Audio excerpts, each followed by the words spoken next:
ആദിയിൽ ദൈവം ആകാശവും ഭൂമിയും സെറ്റ്. എല്ലാവരും ചേർന്ന് പറഞ്ഞാട്ട്, ആദിയിൽ ദൈവം ആകാശവും ഭൂമിയും സെറ്റ്. ഞാൻ ഒത്തിരി ഒരു പ്രാവശ്യം പ്രസംഗിക്കുക തോറും ദൈവം ഇത് എന്നോട് സംസാരിക്കുന്ന ഒരു വാക്യം. പ്രത്യേകിച്ച് ഞാനിത് കടന്നു പോകുന്ന പല ജീവിത സാഹചര്യങ്ങളിലും ഇതെന്നെ ചിന്തിപ്പിക്കുന്നു. ആദിയിൽ ദൈവം ആകാശവും ഭൂമിയും സെറ്റ്. ആദിയിൽ 66 പുസ്തകങ്ങളുള്ള വിശുദ്ധ വേദപുസ്തകം തുടങ്ങുകയാണ് ആദിയിൽ ദൈവം. ആക്കണേ, നമ്മുടെ കുഞ്ഞുങ്ങൾ മനപ്പാഠവാക്യം പറയാൻ വേണ്ടി മുമ്പോട്ട് വരും അല്ലേ? ഇപ്പം കൊച്ചുങ്ങൾ മുമ്പോട്ട് കടന്നു വരും, വേദപാഠം മനപ്പാഠവാക്യം പറയും. അവർ ആ കൊച്ചു പാവാട പിടിച്ച് കൈയിട്ട് തിരുമ്മി വരുണ്ട് അമ്മയുടെ മുഖത്തോട്ടിട്ടൊക്കെങ്ങാനും നോക്കി, അമ്മയോട് നമ്മൾ തെറ്റിയാൽ നീങ്ങി വാടി, എങ്ങാനും തെറ്റിയെങ്കിന്ന് നിനക്കെട്ട് ഞാൻ തരാം. വരുണ്ട കൊച്ചു പറയുന്നത്. കാരണം ഇതെങ്ങാനും തെറ്റിപ്പോയാൽ അന്ന് വലിച്ചിട്ട് കീറും. ആരാ? അമ്മയ്ക്ക് നാണക്കേടായിപ്പോയില്ലേ? അതുകൊണ്ട് എല്ലാ ആഴ്ചയിലും പറയുക, അമ്മയും മോളും കൂടെ ഒരുമിച്ച് വന്ന് മനപ്പാഠവാക്യം പറയുമ്പോൾ ഈ പരിപാടി അങ്ങ് നിന്നോളൂ. അപ്പം പറയും, ഇങ്ങനെ സംഭവമേ എന്ത് ചെയ്യണ്ട. എന്നാലും സന്തോഷമാണ്. ആ കൊച്ച് മുമ്പോട്ട് വരുന്നു, അവളെ പാവാടയിലൊക്കെ തിരുമ്മി ആ നിക്കറെ പിടിച്ചുകൊണ്ട് മോനെ ആദ്യം പറയുന്നൊരു വാക്കുണ്ട്, ആദിയിലെ ദൈവം ആകാശവും ഭൂമിയും സൃഷ്ടിച്ചു. അപ്പോൾ വിശുദ്ധ വേദപുസ്തകം തുടങ്ങുകയാണ് ആദിയിൽ ദൈവം ആകാശം, ആദിയിൽ ദൈവം. അപ്പം ഇതിനകത്ത് 1-2 അധ്യായങ്ങൾ സൃഷ്ടി സംഭവങ്ങളാണ്. ഈ സൃഷ്ടി സംഭവങ്ങളെ ഞാൻ മനസ്സിലാക്കുന്നത് ഒരു ശാസ്ത്രീയ അടുക്കടുക്കായിട്ടൊരു ശാസ്ത്ര സത്യങ്ങൾ വേദപുസ്തകത്തിലുണ്ടെങ്കിലും വേദപുസ്തകം എന്ത് പുസ്തകമല്ല? ശാസ്ത്ര പുസ്തകം അല്ല. പക്ഷേ എന്തുണ്ട്? ശാസ്ത്രം. മണ്ണിൽ അനുഗ്രഹിക്കപ്പെട്ടൊരു പുസ്തകം ഉണ്ടായിരുന്നു, ബൈബിളും ശാസ്ത്രീയ സത്യങ്ങളും. അങ്ങനെ പിന്നെ ബൈബിളും പുരാവസ്തു ശാസ്ത്രവും ഇങ്ങനെയൊക്കെ പറഞ്ഞ പുസ്തകങ്ങളുണ്ട്, കൃത്യമായ കാര്യങ്ങൾ. എന്നാൽ ബൈബിളൊരു ശാസ്ത്ര പുസ്തകമാണോ എന്ന് ചോദിച്ചാൽ ബൈബിളൊരു ശാസ്ത്ര പുസ്തകമാണോ? അല്ല. അപ്പോൾ തന്നെ ബൈബിളിൽ ചരിത്രമുണ്ട്. പക്ഷെ ബൈബിൾ ഒരു കേവല ഹിസ്റ്ററിക്കൽ ബുക്കാണോ? അല്ല. ബൈബിളിൽ കാവ്യങ്ങളുണ്ട്. പക്ഷെ ബൈബിൾ കേവലം ഒരു കവിതാ സമാഹാരമാണോ? അല്ല.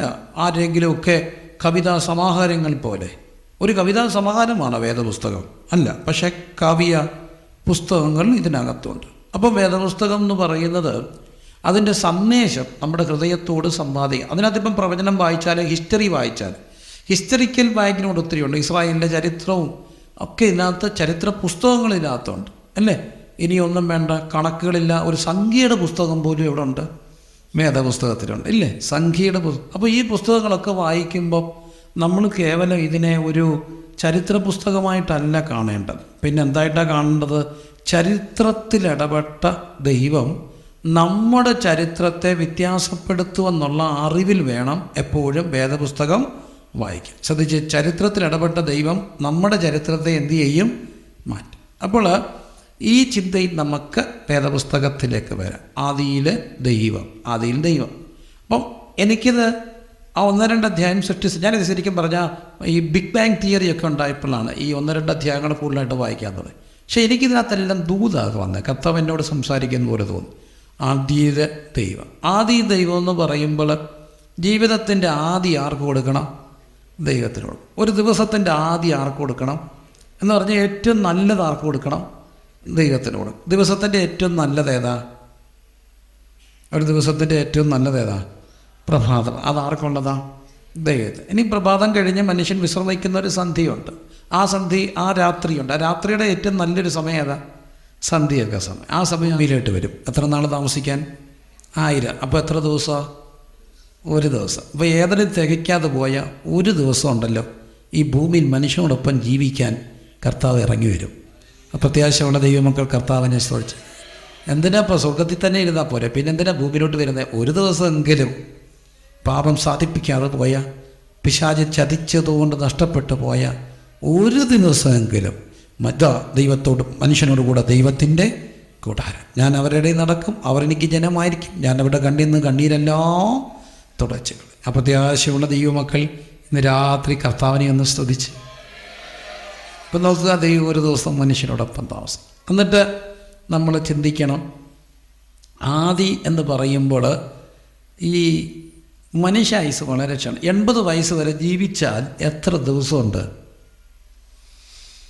80 × 365 എത്ര ഉണ്ട് സാറേ? ബിനോയ് സാറേ അടിച്ചു നോക്കിയോ? 29,200 ദിവസമുണ്ട്.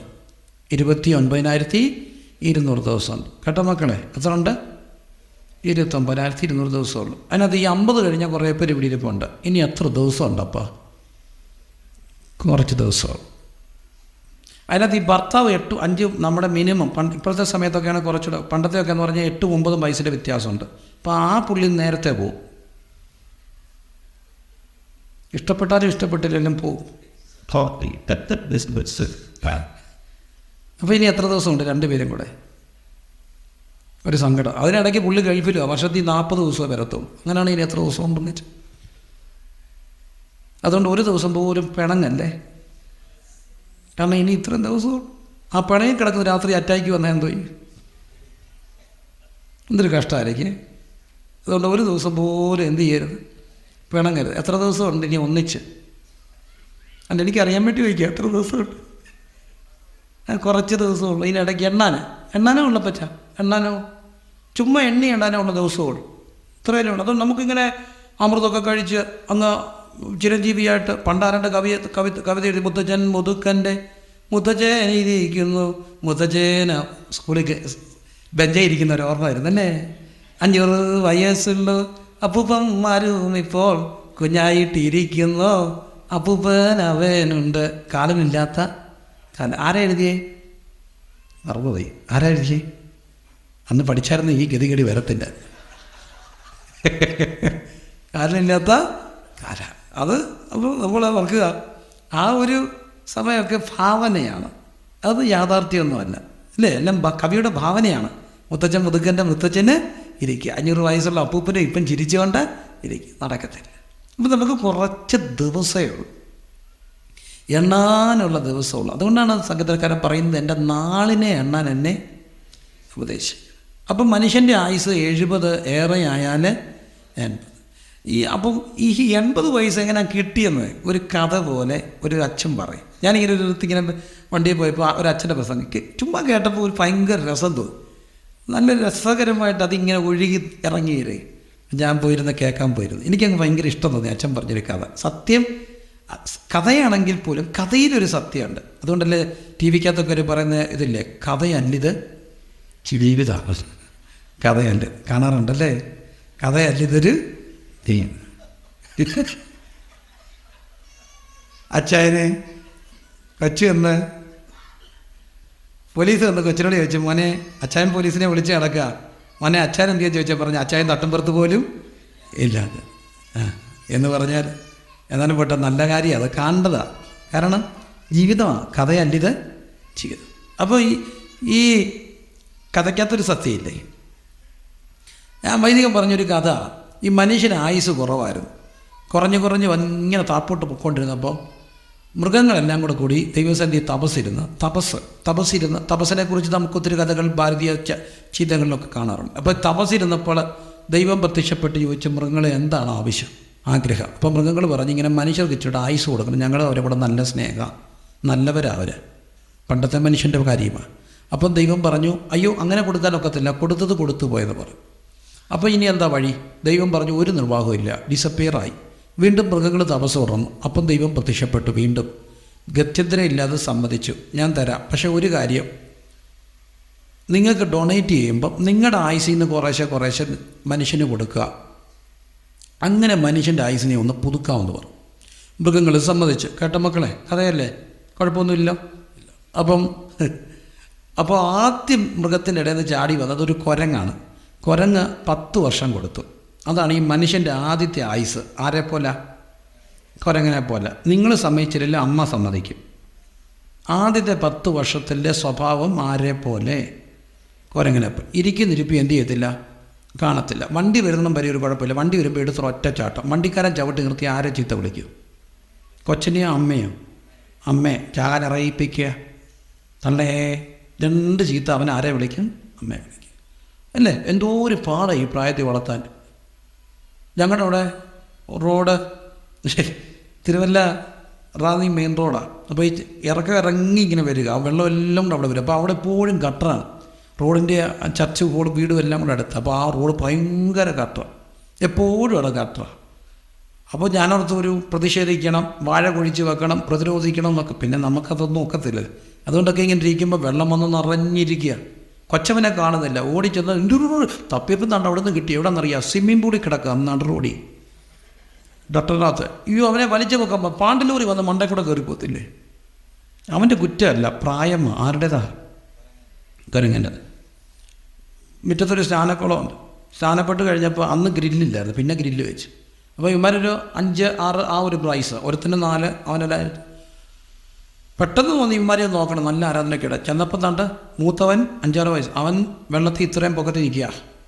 കൊച്ചവൻ അടുത്ത മേളത്തെ സ്റ്റെപ്പിൽ നിൽപ്പുണ്ട്. എവിടെ നീ എവിടെ പോവാ? അപ്പച്ചൻ സ്നാനപ്പെടുത്തിയില്ല, ഞാൻ ഇവനെ സ്നാനപ്പെടുത്താൻ പോവാം. ആരെ? കൊച്ചവനെ. മുഴുകൽ സ്നാനമേ, മിക്കവാറും മുങ്ങിയനെ. ഒറ്റ നിമിഷം കൊണ്ട് കിട്ടിയത് കൊണ്ട് രക്ഷപ്പെട്ടു. പ്രായമാണ് ആരുടേതാ? കുരങ്ങൻ്റേത്. അമ്മ ഭയങ്കര മിടുക്കിയായിരുന്നു, സുന്ദരിയുമായിരുന്നു. ഇപ്പം തന്നെ അങ്ങ് വെല്ലിച്ചു. ഒന്ന് ആരോട് ചോദിച്ചു, എന്താ പറ്റിയാടി? അമ്മായിമ്മ പോരാണോ? ഓ, ഈ കുരങ്ങന്മാരുടെ പുറകെ ഓടി. അപ്പോൾ ആരാണ്ട് പറയുന്നത്, സാരയില്ലടി, ഇവളുമാരങ്ങ് വളർന്നു കഴിയുമ്പം നീ അങ്ങ് നന്നാകുമടി. ഒരു പ്രായമുള്ളൊരമ്മ പറയുന്നു, മക്കളെ പേടിക്കണ്ടാടി, മണ്ണിനടി പോയാലും ഉള്ളടി കുഴപ്പം, എല്ലിനടി പോയാൽ ഇങ്ങ് വരുമെന്ന്. സമാധാനിച്ചോ കേട്ടോ. എല്ലിനടി പോയതൊക്കെ എന്ത് ചെയ്യും? ഇച്ചിരി കഴിയുമ്പോൾ 40 കഴിയുമ്പോൾ വീപ്പക്കുറ്റി പോലും ഇങ്ങ് വരത്തില്ലയോ? അതൊരു 1.5 വരവല്ലയോ? അതിങ്ങ് വരും അല്ലേ? അപ്പം എല്ലിനടി പോയാൽ എന്ത് ചെയ്യും?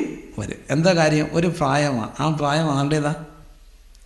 കുരങ്ങൻ്റെ. അത് കഴിഞ്ഞപ്പോൾ ഒരാൾ കൊടുത്തു, അതാരാ? കുതിരിയ. കൊടുത്തു 20. അതാണ് ഈ 10 മുതൽ 30 വരെയുള്ള പ്രായം. ആരുടേതാ? കുതിരയുടെ. ആ സമയത്താണ് വല്ലാത്തൊരു പിപ്പിരിയുടെ പ്രായം. ഉയ്യോ, എപ്പോഴും ലൈക്ക് എടുക്കുന്നു, ഇടുന്നു, അല്ല എന്താ അതിന് പറയുന്നത്, സെൽഫി എടുക്കുന്നു, ഇടുന്നു, ലൈക്ക് എടുക്കില്ല. ഈ കൂടുതൽ കണ്ണാടി നോക്കുന്ന പ്രായം ഏതാ? ഈ ഒരു പ്രായമാണ്. അന്നേരമാണ് ഈ പല്ല് കിളന്നെന്ന് തോന്നുന്നു, എൻ്റെ പല്ല് എന്താ ഇടണോ? കമ്പി. ഈ കമ്പി ഇടണ ഉറപ്പുള്ള 2 പല്ല് തല്ലി പൊട്ടിക്കണം. തലവേദന ജീവിതത്തിൽ മാറത്തില്ല. 1.5 വർഷം ഒന്നും കഴിക്കാൻ ഒക്കത്തില്ല. ഇത് മുറുക്കുമ്പം ചിറിയെല്ലാം എന്തു ചെയ്യും? പൊട്ടും. എന്നിട്ട് ഈ കുഴപ്പമെല്ലാം ഇട്ട് എന്തിനാ? പല്ല് പൊങ്ങിയത് കൊണ്ടല്ല, കണ്ണാടി നോക്കുന്നുണ്ട്. അയ്യോ, പല്ല് പൊങ്ങിയതല്ല കൊച്ചേ കുഴപ്പം, നീ എപ്പോഴും ഇവിടെ നോക്കുന്നുണ്ടാ. പിന്നെ വേറെ പണിയും ചെയ്യില്ല. 10-15,000 രൂപ പല്ലും തല്ലി പൊട്ടിച്ചിട്ട് എന്തോ ഇട്ടേക്കുക? കമ്പിയിട്ട്. സമ്മതിക്കുമോ? ഇല്ല. അയ്യോ, അത് ഒറ്റ കമ്പി പോരാ, ഇങ്ങനത്തെ വേലി പോലത്തേക്കാൻ കെട്ടിക്കൊണ്ടിരിക്കുന്ന കണ്ടിട്ടില്ലേ? എന്നാ കാര്യം? അവരെപ്പോഴും എവിടെ നോക്കുന്നേ? കണ്ണാടിയിലാണ് നോക്കും. അപ്പോൾ ഇതൊരു പ്രായമാണ്. ബൈക്ക് കിട്ടി അങ്ങനെ പോകും മക്കളെ, അങ്ങ് പോവല്ലയോ, അങ്ങ് പോവുക. അതെങ്ങനെ പോകുന്നല്ല. ബൈക്ക്, ഈ ഡ്രൈവിംഗ് എന്ന് പറയുന്നത് ഓടുന്ന വണ്ടിയെ നിയന്ത്രിക്കുകയാണോ അതോ വണ്ടി ഓടിക്കുകയാണോ? വണ്ടി ഗിയറിട്ട് സ്റ്റാർട്ട് ചെയ്ത് ഗിയറിലിട്ട് വണ്ടി എത്തിയോളൂ, ഓടിക്കോളും. ഓടുന്ന വണ്ടിയെ ബ്രേക്കും ക്ലച്ചും ചവിട്ടാനാണ് എന്തോ പറയുന്നത്, ഡ്രൈവിംഗ് എന്ന് പറയുന്നത്. പക്ഷേ ഇവൻ അങ്ങ് പോവുക ബൈക്കും എടുത്തോണ്ട്. കാരണം എന്നാ? ഇവൻ ആരാ? കുതിരയ. ഈ കുതിര ഇരിക്കുന്ന സാധനം എന്താ? ബൈക്കിൻ്റെ പവർ എങ്ങനെയാണ് കണക്ക് കൂട്ടുന്നേ? Horse power. ആ ഹോഴ്സ് പവറിൻ്റെ മണ്ടയ്ക്ക് ഇരിക്കുന്നത് ആര്? ഹോഴ്സാണ്. ഹോഴ്സും കൂടെ റോഡിൽ ഇറങ്ങി അങ്ങനെ ഇരിക്കും. അന്നേരമാണ് നാട്ടുകാരെ മുക്കത്ത് വരേണ്ടത് വെക്കുന്നത്. അപ്പോൾ ആരാണ്ട് വിളിച്ച് വെച്ചേട്ടാ നീ ഇവിടെ പോവാ, അമ്മയ്ക്ക് വായുഗുളിയും മേടിക്കാൻ പോകണം. അപ്പോൾ അവൻ പറഞ്ഞ, അല്ല ചേട്ടായി മേടിച്ചുകൊണ്ട് വരും, ഒന്ന് കൊണ്ട കൊടുത്ത് പറയുന്നേ, ഒന്ന് കൊണ്ട കൊടുത്തിട്ട് വരട്ടെ. ഏതാ വായുഗുളിയും മേടിക്കാൻ പോവല്ല, മേടിച്ചുകൊണ്ട് വരിക, കൊണ്ട് കൊടുക്കട്ടെന്ന്. അത് പ്രായമാണ്. ഏത് പ്രായം? കുതിരയുടെ ഒരു പ്രായം. ആ സമയത്താണ് ഈ റോഡിലൊക്കെ ഇറങ്ങുന്നത്. 1 തൊട്ട 10 തട്ടും, ഓർത്ത് കളിച്ചു, സൂക്ഷിച്ചു.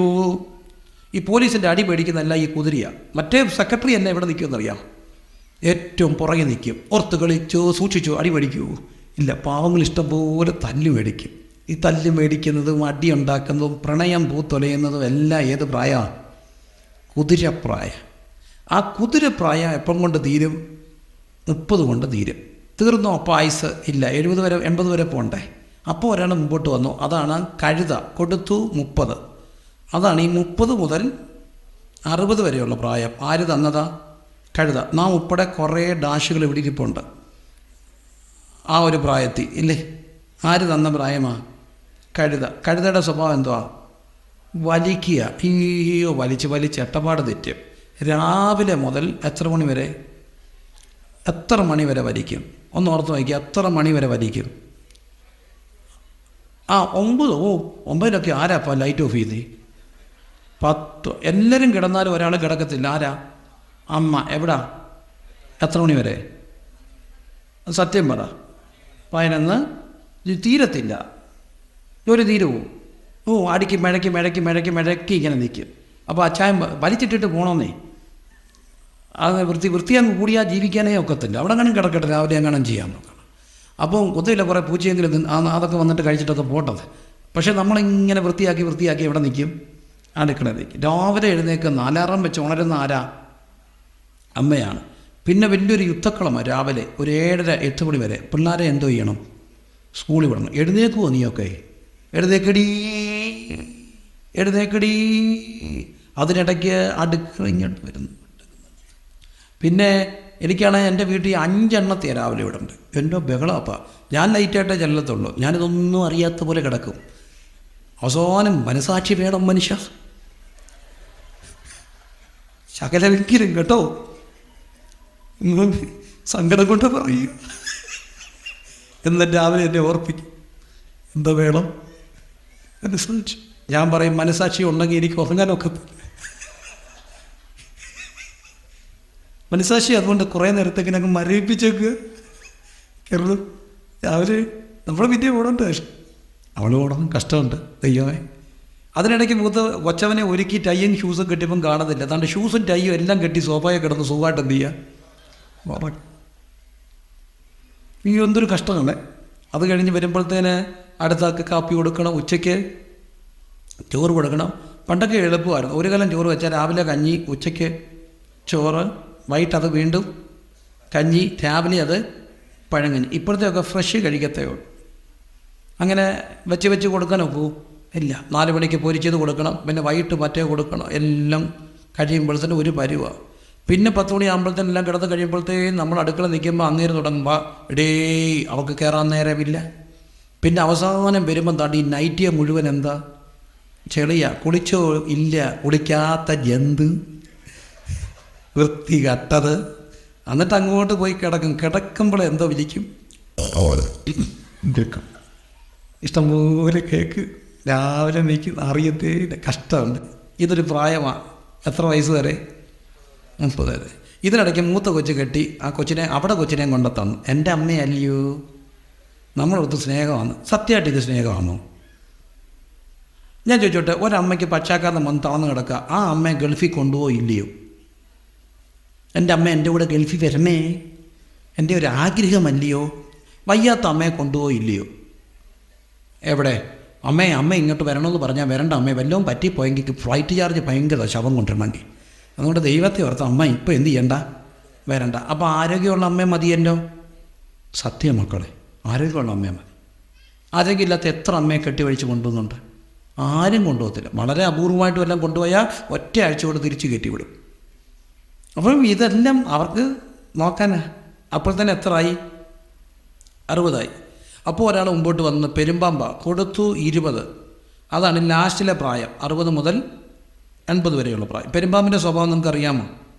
വല്ലതും ഈ ആടിനെയും കോഴിയൊക്കെ വെട്ടിയടിക്കും. എന്നിട്ട് വേരിനടിയിൽ കയറി എന്ത് ചെയ്യും? കിടക്കും. അതാണ് ഈ ലാസ്റ്റിലെ പ്രായം. കഴിക്കുക, കിടക്കുക, അതൊരു പ്രായമാണ്. ലാസ്റ്റിലെ പ്രായം. അന്നേരം ഒരു കട്ടിലുണ്ട്. ആ കട്ടിലിനടുത്തൊരു സ്റ്റൂളുണ്ട്. ആ സ്റ്റൂളിലെ ധന്വന്തര കഷായം, ബലകഷാദി കുഷായി, പിന്നെ നമുക്ക് വായിക്കാൻ കുറേ പേര്. പിന്നെ അടിക്കാൻ, പിന്നെ ഗ്യാസിന് ജലൂസിൻ്റെ ഒരു സിറപ്പ്, പിന്നെ ഇത് വലിവിന് ഒരു ഗവൺമെൻറ് ആശുപത്രിയുടെ മണമുണ്ട്. അങ്ങോട്ട് കയറിയ അവിടെ ഇങ്ങനെ കുഴമ്പ് ഇരിക്കുക. പിള്ളേർ പറയാം, അത് ഇറങ്ങി നടന്ന് വെറുതെ വീഴാതെ അവിടെ കാണാൻ എന്ത് ചെയ്തു? ഇരുന്നോണേ. അതാ ലാസ്റ്റിലെ ഒരു പ്രായം, കിടപ്പ. അപ്പോൾ ഈ മനുഷ്യായുസ് എന്ന് പറഞ്ഞാൽ എന്താ? ഒരു കുസൃതി. ആര് തന്നത്? കുരങ്ങ്. കഥയാ? എന്നാലും കുസൃതിയല്ലേ. പിന്നെ ഒരു കുതിപ്പ് ആരുടേത്? പിന്നെ ഒരു കിതപ്പ് കഴുതയുടെ. അവസാനം ഒരു കിടപ്പ്. അത്രയേ ഉള്ളൂ. കുസൃതി, കുതിപ്പ്, കിതപ്പ്, കിടപ്പ്. കുസൃതി, കുതിപ്പ്, കിതപ്പ്, കിടപ്പ്. അതുകൊണ്ട് കൈ ഒട്ടിച്ചോ ആത്മാവി പാടത്തില്ലേ? എൻ പ്രയാണ കാലം. ഇതറിഞ്ഞായിരുന്നേ പാടത്തില്ലായിരുന്നല്ലേ? നാളെ തൊട്ട് പാടത്തില്ല. എൻ പ്രയാണ കാലം 4 വിരൽ നീളം ആയതിൻ പ്രതാപം കഷ്ടത മാത്രം ഞാൻ പറന്നു വേഗം പ്രിയനോട് ചേരും. ഇത്രയല്ലേ ഉള്ളൂ മനുഷ്യൻ. ഇതാണ് മനുഷ്യനെങ്കിൽ എന്തിനാ അഹങ്കരിക്കുന്നത്? ഇതാണ് മനുഷ്യനെങ്കിൽ ആരാരുടെ നേരെ കൈയൊങ്ങും? ഇതാണ് മനുഷ്യനെങ്കിൽ സഹോദരനെ വെട്ടാൻ എന്ത് ധൈര്യത്തിലാണ് വടിവാളെടുക്കുന്നത്? ഇതാണ് മനുഷ്യനെങ്കിൽ ആർക്കാ ഇവിടെ അഹങ്കരിക്കാനുള്ളത്? സകല അഹങ്കാരികളും താളടിയാകുന്ന ഒരു ദിവസമുണ്ട്. ഏതു മനുഷ്യനും താളടിയാകുന്ന ഒരു ദിവസമുണ്ട്. എന്നാൽ ഒരു കാര്യം ഞാൻ നിങ്ങളോട് പറയാം പ്രിയപ്പെട്ടവർ, ഈ മനുഷ്യൻ്റെ ആയുസ്സിൽ കുസൃതി വേറെ ലോകത്ത്, കുതിപ്പിൽ അവനൊരു വൈബ്രൻ്റായിട്ട് നടക്കുകയല്ലേ. കിതപ്പി നമ്മുടെ പ്രശ്നം നമുക്കാർക്കും എന്തോ ഇല്ല, നേരം ഇല്ല. പിന്നെ എല്ലാവരും ദൈവത്തെ അന്വേഷിക്കുന്ന ഒരു സീരിയസ് ആയിട്ട് കർത്താവിനെ അന്വേഷിക്കുന്ന സമയമുണ്ട്. എപ്പോഴാണ്? കിടപ്പില്ല അല്ലേ? എപ്പോഴാണ്? കിടപ്പില്ല. ഈ കിടപ്പെന്നൊക്കെ പറയുന്നത് മിക്കവാറും എവിടെ ആയിരിക്കും? ആശുപത്രിയിലായിരിക്കും. ആശുപത്രിയിൽ എവിടെ ആയിരിക്കും? ആശുപത്രിയുടെ പ്രധാനപ്പെട്ട സ്ഥലമുണ്ട്. എവിടെ? ICUയിലായിരിക്കും. ICU എന്നുള്ളതിൻ്റെ ഫുൾ ഫോം അറിയാമെന്നൊരു ചേട്ടാ, ഒരു മോൻ ചോദിച്ചു, ചേട്ടാ ICUവിൻ്റെ ഫുൾ ഫോം അറിയാം? ഞാൻ പറഞ്ഞു ഇൻറ്റൻസീവ് കെയർ യൂണിറ്റ്. അല്ല ചേട്ടാ. ഞാൻ ചോദിച്ചെന്താ? ICU. ആരെ? ദൈവത്തെ കാണും. എവിടെ കിടന്നോണ്ടാ? ICU കിടന്നോണ്ട്. എൻ്റെ കർത്താവ് പാസ്റ്റർമാരെല്ലാം വിളിച്ച് പ്രാർത്ഥനയാണ്. 4:30 മണിക്ക് 5 മണിക്ക് വിസിറ്റിന് അരമണിക്കൂർ പക്ഷേ ഇറങ്ങിയിട്ട് വേണം നമുക്ക് ഒരുമിച്ച് എന്തോ കൊടുക്കാൻ, ട്രാക്റ്റ് കൊടുക്കാൻ. ദൈവമേ, അന്നേരം ഇറങ്ങി വന്നിട്ട് എന്തോ ചെയ്യാൻ? ഞങ്ങൾ പ്രാർത്ഥിക്കും, കഷ്ടപ്പെടുത്താതെ എന്ത് ചെയ്തോടെ വയ്ക്കണേ. അപ്പം എന്താ ചെയ്യാൻ പോലെ?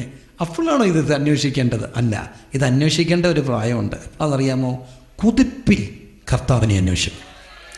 കുതിപ്പിൽ കർത്താവിനെ അന്വേഷിച്ചാൽ, കുതിപ്പിൽ ദൈവം ഒരു സീരിയസ് ആയാൽ, കുതിപ്പിൻ്റെ ആരോഗ്യത്തിൽ പുസ്തകം എടുത്തുകൊണ്ട് നിന്നാൽ, യൗവന ദിശ കഴിഞ്ഞ് വാർദ്ധക്യം വന്നിടുമ്പോൾ കുനിഞ്ഞിടും ശരീരജീവഭാരത്താൽ അന്ന് നരയ്ക്കുമ്പോൾ ചുമക്കുന്ന ഒരു ദൈവമുണ്ട്.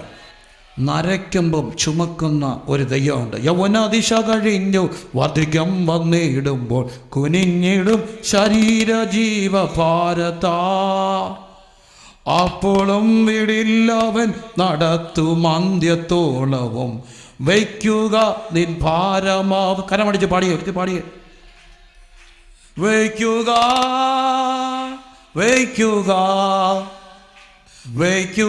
നിൻ ഭാരമേം പാദത്തിൻ, സംശയം കൂടാതെ ശ്വസിക്കുമേ നിശ്ചയം സംശയം കൂടാതെ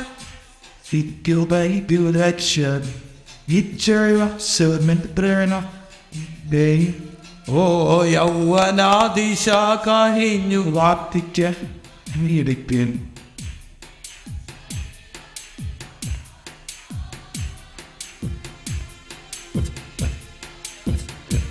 അന്ത്യത്തോളവും വയ്ക്കുക ആരമാവൻ.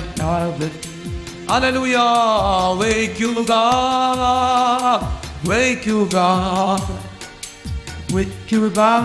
ആരമാവൻ പാദത്തിൻ, സംശയം കൂടാതെ ശ്വസിക്കുമ്പോൾ നിശ്ചയം സംശയം കൂടാതെ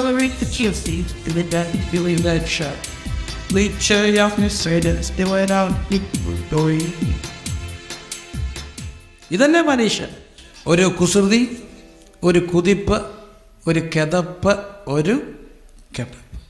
അപ്പം കുതിപ്പിൽ കർത്താവിനെ കണ്ടെത്തിയ, അതുകൊണ്ടല്ലേ സഭാപ്രസംഗി ജ്ഞാനികളും ജ്ഞാനിയായിരുന്നു ശലോമോൻ. ലോകം കണ്ട ഏറ്റവും വലിയ ജ്ഞാനി ആരാ?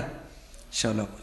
ജ്ഞാനം അന്വേഷിച്ച ശലോമോൻ്റെ അടുക്കലാണ് തെക്കേ രാജ്ഞി ശേബാരാജ്ഞി പോലും ജ്ഞാനം. യഹൂദ പാരമ്പര്യ കഥയിൽ നിന്നൊരു കഥ വായിച്ചു. ജ്ഞാനി വാർദ്ധക്യവും തമ്മിൽ ഭയങ്കര വൈരുദ്ധ്യം. പക്ഷെ ബാല്യവും വാർദ്ധക്യവും തമ്മിൽ എന്തോ ഉണ്ട്? സമാനതയുണ്ട്. നോക്കിക്കോ, സത്യമാണ്. ബാല്യവും വാർദ്ധക്യവും തമ്മിൽ എന്തോ ഉണ്ട്? ബാല്യത്തിൽ പറഞ്ഞാൽ തിരിയത്തില്ല, വാർദ്ധക്യത്തിലും എന്ത് ചെയ്യത്തില്ല?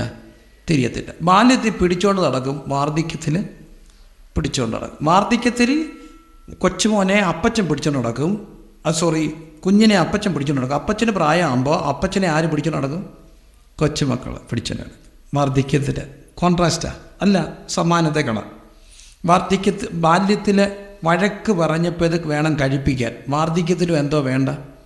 ഭക്ഷണം വേണ്ട. ബാല്യത്തിൽ നമ്മൾ എന്തോ ചെയ്യണം? പിള്ളേർക്ക് വാരി കൊടുക്കണം. വാർദ്ധക്യത്തിലും എന്ത് ചെയ്യണം? വാരി കൊടുക്കേണ്ടത്. എൻ്റെ അപ്പയ്ക്ക് തീരെ വയ്യ. മിക്കപ്പോഴും വഴക്കുണ്ടാക്കി, എന്തുമാത്രം വഴക്കുണ്ടാക്കി അവസാനം വാരി കൊടുത്ത 1-2 പറ്റ് കഴിയും. കാരണം വാർദ്ധക്യ. ഇനി നോക്കിക്കുക, ബാല്യത്തിൽ രാത്രി കൂടെ ഉണരും, വാർദ്ധക്യത്തിലും എന്ത് ചെയ്യും? കുഞ്ഞായിരിക്കുമ്പോൾ 2 മണിക്കൂർ ഇടപെട്ടല്ലേ 3 മണിക്കൂർ ഇടപെട്ട് അമ്മ എഴുന്നേറ്റിട്ട് കിടന്നുകൊണ്ട് പാല് കൊടുക്കാനൊക്കത്തില്ല, നെറുകെ കയറും, പിന്നെ ഇരുന്നുകൊണ്ട് പാല് കൊടുക്കും. വാർദ്ധക്യത്തിലും രാത്രി കൂടെ എന്ത് ചെയ്യും? എഴുന്നേക്കും അല്ലേ? അപ്പോൾ നോക്കിക്കേ, വാർദ്ധക്യത്തിൽ ബാല്യത്തിൽ തന്നെ കിടക്കാൻ പേടിയാണ്, വാർദ്ധക്യത്തിലും കുറേ കഴിഞ്ഞാൽ തന്നെ കിടക്കാൻ ആരെങ്കിലും ഒരാൾ മുറിയിൽ എന്ത് ചെയ്യണം, കിടക്കുന്ന ഒരു സന്തോഷം, ഒരു ബലമാണ്. അപ്പം നോക്കണം, ഇതെല്ലാം സമാനത. പക്ഷേ യൗവനവും വാർദ്ധക്യവും തമ്മിൽ ഭയങ്കര വൈരുദ്ധ്യങ്ങളാണ്. യൗവനത്തിൻ്റെ പ്രത്യേകത എല്ലാത്തിനോടും എന്ത് തോന്നും, ഇഷ്ടം തോന്നും. പക്ഷേ യൗവനക്കാരെ ഓർത്തണം, ഇഷ്ടം തോന്നുന്ന ഈ യൗവനം കർത്താവിന് കൊടുത്തില്ലെങ്കിൽ പറ്റുന്ന അബദ്ധങ്ങൾ അടുത്ത വാക്കി. മനുഷ്യൻ ഇത്രയേ ഉള്ളൂ, അന്ന് വീട്ടുകാവൽക്കാരെന്ത് ചെയ്യും, വിറയ്ക്കും. എന്ന് പറഞ്ഞാൽ മനുഷ്യൻ്റെ കൈ എന്ത് ചെയ്യും, വിറയ്ക്കും. ഇന്ന് കൈയുള്ള ആരോഗ്യമുള്ളവരുണ്ട്, ഡംബിൾസൊക്കെ ഇട്ടത് നല്ല കൈയാണ്, ഉറച്ച കൈകളാണ്. അതുകൊണ്ട് ആർക്കിട്ട് ഒരെണ്ണം കൊടുക്കാൻ തോന്നും. കൊടുക്കാൻ തോന്നുമ്പോൾ ഓർത്തോണം, നാളെ ഈ കൈക്ക് പാർക്കിൻസൺസ് വന്ന് വിറയ്ക്കും. അതുകൊണ്ട് ആരുടെ നേരെ കൈ ചൂണ്ടരുത്, ഒറ്റയാടെ നേരെ കൈ ചുരുട്ടരുത്. കാരണം ഈ കൈയും എന്ത് ചെയ്യും, വിറയ്ക്കും. ഇടിച്ചു വീഴ്ത്തിയ ഒരു കരങ്ങൾ ഞാൻ കണ്ടു. മുഹമ്മദ് അലി അദ്ദേഹത്തിൻ്റെ അവസാനത്തെ ഗോതായി കിടന്നുകൊണ്ട് ചോദിച്ച ഒരു ചോദ്യമുണ്ട്, ആരുണ്ട് എനിക്ക് ഇടിച്ചു വീഴ്ത്താൻ? ലോകം തേങ്ങി ഒരു ഒളിമ്പിക്സിന് ദീപശിഖ കുടിക്കാൻ പോലും കഴിയാതെ പാർക്കിൻസൺസ് എന്ന അസുഖം വന്ന് തൻ്റെ കൈകൾ വിറയ്ക്കുന്ന കണ്ടപ്പോൾ ഗുസ്തിച്ചാമൻ, ഇന്ത്യയുടെ അഭിമാനം ഗാമ ഗോതയിൽ എതിരാളികളെ മലർത്തിയടിച്ചവൻ പത്രക്കാർ കണ്ടെത്തി എവിടെയോ ഈച്ചയെ ആട്ടി ഓടിക്കാൻ പോലും വയ്യാതെ കിടക്കുന്നത്. വീട്ടു കാവൽക്കാർ എന്തു ചെയ്യും, വിറയ്ക്കും. അടുത്തത് ബലവാന്മാർ എന്തു ചെയ്യും, കുനിയും. ഇന്ന് ചെറുപ്പക്കാരുടെ തൊട്ടല്ല പ്രശ്നമാണ്. നടുവിനെന്താ പ്രശ്നം? നടുവേദനയുള്ള ആർക്കാ ചോദിക്കേണ്ട, നടുവേദന ഇല്ലാത്തവരൊന്ന് കൈവെക്കാൻ പറഞ്ഞാൽ മതി. ഒരുപാട് പേർക്കെല്ലാം എന്തുണ്ട്, നടുവേദനയുണ്ട്. നല്ല കട്ടിൽ മാറ്റിയിട്ട് പല കട്ടിലേക്ക് കിടക്കുക, എന്തിനെ കെട്ടപ്പെട്ട് കിടക്കുന്നത്, എല്ലാവർക്കും എന്താ, നടുവേദന അല്ലേ? അതുകൊണ്ട് മിക്കത് ഓർത്തോപീഡിക് മെത്തയ്ക്കൊക്കെ എന്തോ ചിലവാണ്. കാരണം എല്ലാവർക്കും എന്താ, നടുവേദന. അപ്പോൾ ഈ നടുവേദനയൊക്കെ വരുമ്പോൾ ആദ്യം എക്സ്റേ എടുത്തപ്പോൾ പിന്നെ ഒരു MRI ചെയ്യാൻ പറഞ്ഞു. MRI ചെയ്തിട്ട് നമ്മൾ ഡോക്ടറെ അടുത്ത് പോയി. വലിയ അറിവൊന്നും നമുക്ക് മെഡിക്കലി ഇല്ലല്ലോ. അപ്പോൾ ഡോക്ടർ അങ്ങോട്ട് വന്നിട്ട് ഇരിക്കും ആടോ എന്നൊക്കെ പറഞ്ഞിട്ട് ഈ സാധനം എടുത്തിട്ട് ഒരു വെള്ള ലൈറ്റുള്ള ഒരു സാധനത്തോട്ട് കയറ്റി വെക്കും. എക്സ്റേ ഒക്കെ കാണിക്കത്തില്ലേ? കാണിച്ചിട്ട് നമ്മളോട് ചോദിക്കും, ഇത് കണ്ടോ, ഇതാണ് L4, ഇതാണ് L5, കണ്ടോ, ഈ ഞരമ്പ് കണ്ടോ, ഇത് കണ്ടോ, ഇതിങ്ങോട്ട് വന്നാണ് വിഷയം. അതുകൊണ്ട് എത്രയും പെട്ടെന്ന് എന്തോ ചെയ്യണം, ഓപ്പറേഷൻ ചെയ്യണം. മനസ്സിലായോ? ഇല്ല, മനസ്സിലായോ? അല്ല, എനിക്കറിയാൻ വേണ്ടി ചോദിക്കാം, മനസ്സിലായല്ലോ? ഇതാണ് സംഭവം. ഏത് ഇത് എന്തോ പക്ഷെ എല്ലാം എന്തായി, ഇനി വല്ലതും അറിയണോ? വേണ്ട, ഇതാണ് സംഭവം. അവർ പറഞ്ഞതെല്ലാം നമുക്ക് എന്തായി മനസ്സിലായി. അതുകൊണ്ട് എന്തോ ചെയ്യണം, ഓപ്പറേഷൻ. ഇപ്പോൾ ഈ ഓപ്പറേഷൻ ചെയ്യാൻ വന്നപ്പോൾ ഒരു പേടി. അപ്പോൾ ആരാണ്ട് പറഞ്ഞ് ആയുർവേദത്തിൽ പോകാൻ പറഞ്ഞു. ആയുർവേദത്തിൽ ചെന്ന് കുറച്ച് നോക്കിയിട്ട് എന്ത് ചെയ്താൽ മതി. ആയുർവേദം എന്തു പഞ്ചനക്ഷത്ര ഹോട്ടലുകൾ വെല്ലുന്ന 5 സ്റ്റാർ ഹോട്ടലുകളെ പോലെ കിടക്കുകയല്ലയോ ആയുർവേദം. അവിടെ ചെന്നപ്പോൾ അവർ പറഞ്ഞു, ആദ്യം ഉഴിയാണ്, 7 ഉഴി, അത് കഴിഞ്ഞ് 7 കിഴി. ഉഴിയൊക്കെ എന്നെ സുഖം അറിയാം, എണ്ണത്തോണി കിടന്ന് ഉഴിഞ്ഞില്ലേ, എൻ്റെ സുഖമായിട്ട് ഉറങ്ങും. പിന്നെ അത് ചൂടുവെള്ളത്തിലൊരു കുളി, പിന്നെ കിഴി 7 ലെയറേണ്ട തൊക്കിലെന്നൊക്കെ പറഞ്ഞ് അതിൻ്റെ ഇടയ്ക്കോട്ടെല്ലാം ചുഴിഞ്ഞ് കയറി ചെല്ലുന്ന കിഴി മരുന്ന്, കിഴി മണലൊക്കെ ഇട്ട് കുത്തി. അന്നേരവും സുഖമായിരുന്നു. പിന്നെ അവസാനമുണ്ട് പിഴി, പോക്കറ്റാണേ. അല്ലെങ്കിൽ ആശുപത്രി കയറിയാൽ ഇതാണ് ഉഴി, കിഴി, പിഴി. പാത്ത് വെച്ചോ, കുഴപ്പമൊന്നുമില്ല. അവസാനം എല്ലാം പിഴി മൊത്തം പോകും. 2-3 വട്ടം ആശുപത്രി കയറിയാൽ എല്ലാം എന്തോ ചെയ്യും, പിഴി. ഉഴി, കിഴി, പിഴി. ക്ഷമിക്കണേ, സത്യമല്ലേ? ഉഴിയും കിഴിയും പിഴിയും കഴിയുമ്പോൾ തീർന്നില്ലയോ?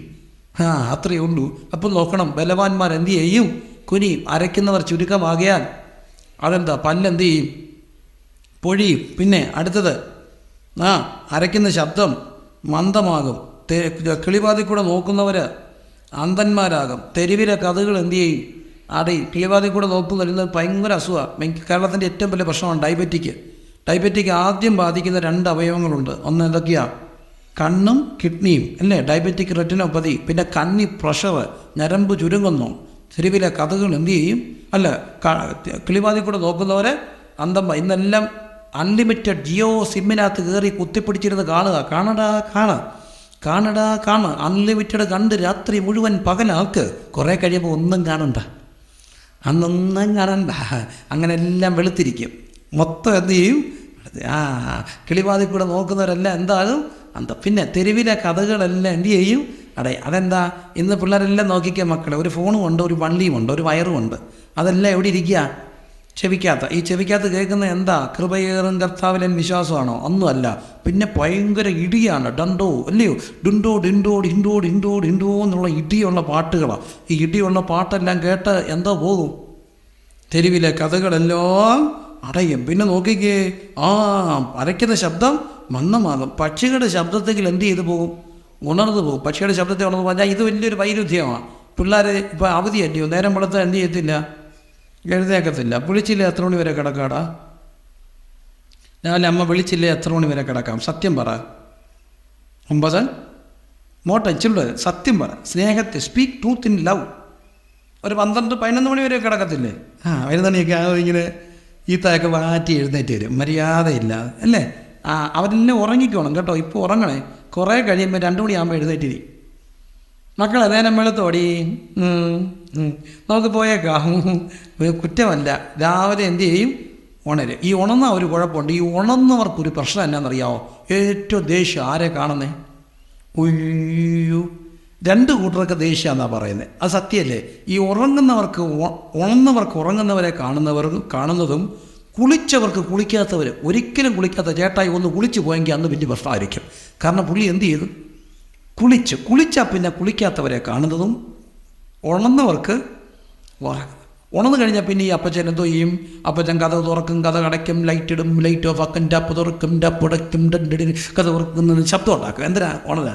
അപ്പോൾ അമ്മച്ചി പറയും, മുതുക്കനോട്ട് ഉറക്കമില്ല, ബാക്കി ഉടനെയോട്ട് ഇയാൾക്ക് ഉറക്കമില്ല, എനിക്ക് ഉറങ്ങണ്ടായോ? എനിക്ക് മനുഷ്യ നിങ്ങൾ പിന്നെ പകരം മുഴുവൻ കിടന്നുറങ്ങും. അന്നേരം എനിക്ക് കിടന്ന് എന്ത് ചെയ്യാനൊക്കെ? ഉറങ്ങാനൊക്കെ. ഉറങ്ങാമോ? അയ്യോ എന്തൊരു പാടാന്നറിയോ ഉറക്കം വരാതെ ലോകത്തിലെ ഏറ്റവും വലിയ ലക്ഷറി എന്ന് പറഞ്ഞാൽ എന്താ? ഉറക്കം. ഈ ഉണർന്ന് കിടന്ന ഒരു കുഴപ്പമുണ്ട്. അതുവഴി ഒരാൾ നടക്കുന്ന പോലെ തോന്നും, ഇവിടെ ഒരാൾ മുട്ടുന്ന തോന്നും, അവിടെ ഒരാൾ പൊട്ടുന്ന തോന്നും. ഉണർന്ന് കിടന്ന ഉറങ്ങിപ്പോയതൊന്നും ഒരു വിഷയമല്ല. അപ്പം പക്ഷികളുടെ ശബ്ദത്തെങ്കിൽ എന്ത് ചെയ്തു പോകും? ഉണർന്നു പോകും. അയ്യോ അന്ന് നോക്കിയ കയറ്റത്തെ എന്ത് ചെയ്യും? പേടിക്കും. കയറി വരാൻ ബുദ്ധിമുട്ടുള്ളവർക്ക് വേണ്ടി താഴെ ലൈവ് വെച്ചിട്ടുണ്ട്. ഇത്ര ഇല്ലേ സാറേ? താഴെ ലൈവ് വെച്ചേക്കുക. എന്തിനാ? ഈ സ്റ്റെപ്പ് കയറാൻ. കയറ്റത്തെ എന്ത് ചെയ്യും? പേടിക്കും. പിന്നെ വഴിയിൽ ഭീതിയുള്ളതായിട്ട് തോന്നുന്നു പറഞ്ഞാൽ നടക്കുമ്പോൾ എന്ത് ചെയ്യുമെന്ന? വീഴുമോ എന്നങ്ങ് പേടിയാണ്. സത്യമാണ്. കൈയും കാലിലും ബലം കൊണ്ടുപോയി എവിടെയെങ്കിലും തട്ടിയാൽ മതി, അപ്പളെ എന്ത് ചെയ്യും? വീണ് പോകും. ശകലം വെള്ളം കിടന്നാൽ മതി, തെന്നി എന്ത് ചെയ്യും? വീഴും. അങ്ങനെ എത്ര പേര് കുടുംബത്തിൽ തെന്നി അടിച്ച് വീണു. കാരണം ബലമില്ല, നീ ബാലൻസ് ചെയ്യത്തില്ല. വഴിയിൽ എന്തുള്ളതായിട്ട് തോന്നും? ഭീതിയുള്ളതായിട്ട് തോന്നും. അയ്യോ എന്ത് സത്യമാണ്. ബദാംപുരുഷം എന്ത് ചെയ്യും? പൂക്കും. എന്ന് പറഞ്ഞാൽ തലമുടി എന്ത് ചെയ്യും? നരയ്ക്കും. നരച്ചിട്ട് ഗോതറേജൊക്കെ ഇട്ട് വന്നേ ഗിരിക്കുക, അഡ്ജസ്റ്റൊക്കെ ചെയ്ത് ചെറുപ്പമായിട്ട് മിടുക്കനായിട്ടായിരിക്കുന്നത്. പക്ഷെ ഒരു കുഴപ്പമുണ്ട്, തൊക്കയിലെ ചുളിവ് മാറ്റാനൊക്കെ ഈ ഡൈ ചെയ്ത ഒരു പ്രശ്നം എന്നറിയാം.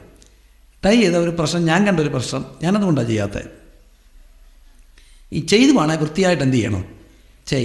ഒരു 3 ആഴ്ച കൂടുമ്പോഴും ചെയ്യണമെന്നാണ് പറയുന്നത്. അല്ലെങ്കിൽ എന്നോ പറ്റുമെന്ന് ചോദിച്ചാൽ കുറേ ചെമ്പിച്ചിരിക്കും, കുറേ വെളുത്തിരിക്കും, കുറേ കറുത്തിരിക്കും. അപ്പോഴേ അറിയാം ഇതെന്തുവാ ഡയ്യ. ഒരു 3 നില കെട്ടിടത്തിന് 3 പെയിൻ്റ് അടിച്ച് അങ്ങനെ ഇരിക്കാം.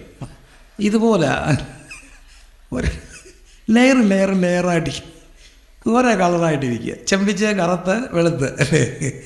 അതാണ് ബദാംപുരുഷൻ എന്ത് ചെയ്യും? പൂക്കും. അയ്യോ പിന്നെ തുള്ളന് എഴഞ്ഞെടുക്കുക. അതിന് പണ്ടത്തെ ഒരു അസുഖം അത്. ദേഹത്തോടെ ഏതാണ്ട് എന്ത് ചെയ്യുക?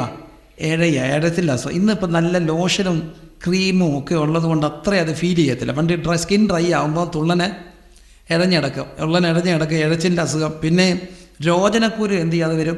അതെന്താ? ഡോക്ടർ പറഞ്ഞു ഇനി ഒന്നും ചെയ്യാനില്ല, നമ്മൾ വീട്ടിൽ കൊണ്ടുപോകണം. പിന്നെ വാട്ടർ ബെഡ് കിടത്തണം, ഇടയ്ക്കിടയ്ക്ക് തിരിച്ചും മറച്ചു വിടണം, പുറം പൊട്ടാതെ നോക്കണം.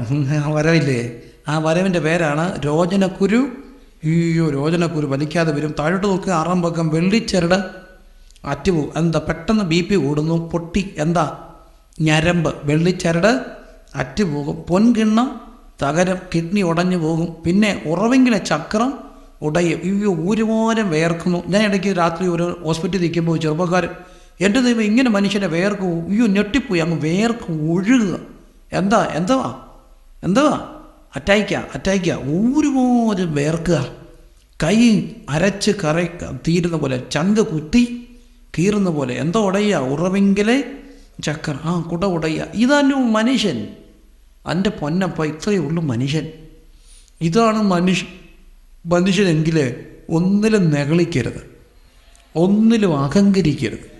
എത്രയും ദൈവത്തിൻ്റെ മനുഷ്യൻ്റെ മുമ്പിൽ വിനയപ്പെടണം. ആരും അഹങ്കരിക്കരുത്. ആരും ഒരുവൻ്റെ നേരെ കൈ ചൂണ്ടരുത്. ഒറ്റത്തി വെറുതെ വർത്താനം പോലും പറയരുത്. വീട്ടിൽ കിടന്നും അലയ്ക്കരുത്. ചുമ്മാ കിടന്നങ്ങ് തൊണ്ട തുറക്കരുത്. കാരണം ഇത്രയേ ഉള്ളൂ. അന്വേഷണം അങ്ങ് അലച്ച് വിടത്തും. എന്നോ അലയ്ക്കുന്നത് അലയ്ക്കരുത്. കാരണം ഇത്രയേ ഉള്ളൂ. കാരണം ഇത്രയേ ഉള്ളൂ. നമ്മളെല്ലാം ഇത്രയേ ഉള്ളൂ. ഈ ബോധ്യം നമ്മുടെ അപ്പച്ചനും അമ്മച്ചും. ഈ മനുഷ്യനെല്ലാം വെള്ളിച്ചേരൻ അറ്റ് പോകുന്നൊന്നും പ്രായമായിട്ടല്ല, നല്ല ചെറുപ്പക്കാരുടെയാണ് വെള്ളിച്ചേരൻ എന്ത് ചെയ്യുന്നേ? പോകുന്നത്. അറ്റാക്ക് വന്ന എല്ലാം പ്രായമുള്ളവരാണോ? അല്ല, പ്രായമുള്ളവർക്ക് സത്യത്തിൽ അവർ പറയും പഴയ മണ്ണ ഇരിക്കുന്ന ഇരിപ്പ് കണ്ടില്ലേ, പോകുന്നതല്ല ഏത് മണ്ണ, പുതിയ മണ്ണങ്ങ് പോവുക. പഴയ മണ്ണിങ്ങനെ കരിയിലെയും പിന്നെ മണ്ണാങ്കട്ടയും കൂടെ കാശിക്ക് പോലെ അവരിങ്ങനെ അങ്ങോട്ടും ഇങ്ങോട്ടും പൊതിഞ്ഞ് അവരങ്ങ് പോവും. പിന്നെ ഇരിക്കുന്നത് പോകുന്നതല്ല പുതിയ മണ്ണ. എത്ര ചെറുപ്പക്കാരാ തിരിച്ച് വരുമ്പോൾ ഫോട്ടോ ഒക്കെ ഇരിക്കുന്നത്. ഇലക്ഷന് നിൽക്കുകയാണോ? വെള്ളോട്ട് നോക്കിയപ്പോഴാണ് കണ്ട അകാലത്തിൽ പൊരിഞ്ഞു പോയ ഞങ്ങളുടെ പ്രിയപ്പെട്ട സുഹൃത്തിന് ആജ്ഞകൾ കണ്ണീരോടെ എത്ര എണ്ണം ഇരിക്കുന്നത്, എത്ര എണ്ണം ആശുപത്രി കിടക്കുന്നത്, എത്ര എണ്ണം തളർന്ന് കിടക്കുന്നത്. ഈ അറിവ് നമ്മുടെ അപ്പച്ചന്മാർക്കെല്ലാം ഉണ്ടായിരുന്നതുകൊണ്ട് അതികാലത്തെ എഴുന്നേറ്റിട്ട് ഒരു പാട്ട് പാടും. എന്താ പാടുന്നത്? ഇന്നലെ ഭൂവിൽ പാർത്തിരുന്ന എത്ര പേർ ലോകം വിട്ടുപോയി, എന്നാലോ നമുക്കൊരു നാൾ കൂടെ പ്രിയനെ പാടി സ്തുതിപ്പാൻ. കർത്താവേ, എത്ര വലുതൊരു പാട്ടാ. അടുത്തൊരു ലൈനുണ്ട്. എന്താ? കൊടുങ്കാറ്റുണ്ടി വനദേശത്ത് പ്രിയനെ എന്നെ വിടല്ലേ, കൊതിയോടെ ഞാൻ വരുന്നേ, എൻ്റെ സങ്കടം അങ്ങ് തീർക്കണേ. കൈ ഉയർത്തിയൊന്ന് പാടിക്കേ. കൊടുങ്കാറ്റുണ്ടി വനദേശത്ത് എന്നെ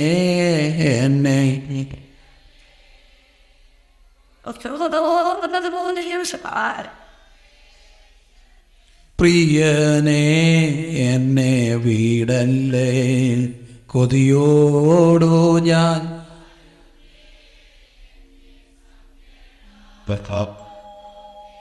വല്ലാത്തൊരു ലോകമാ ഈ ലോകത്ത്.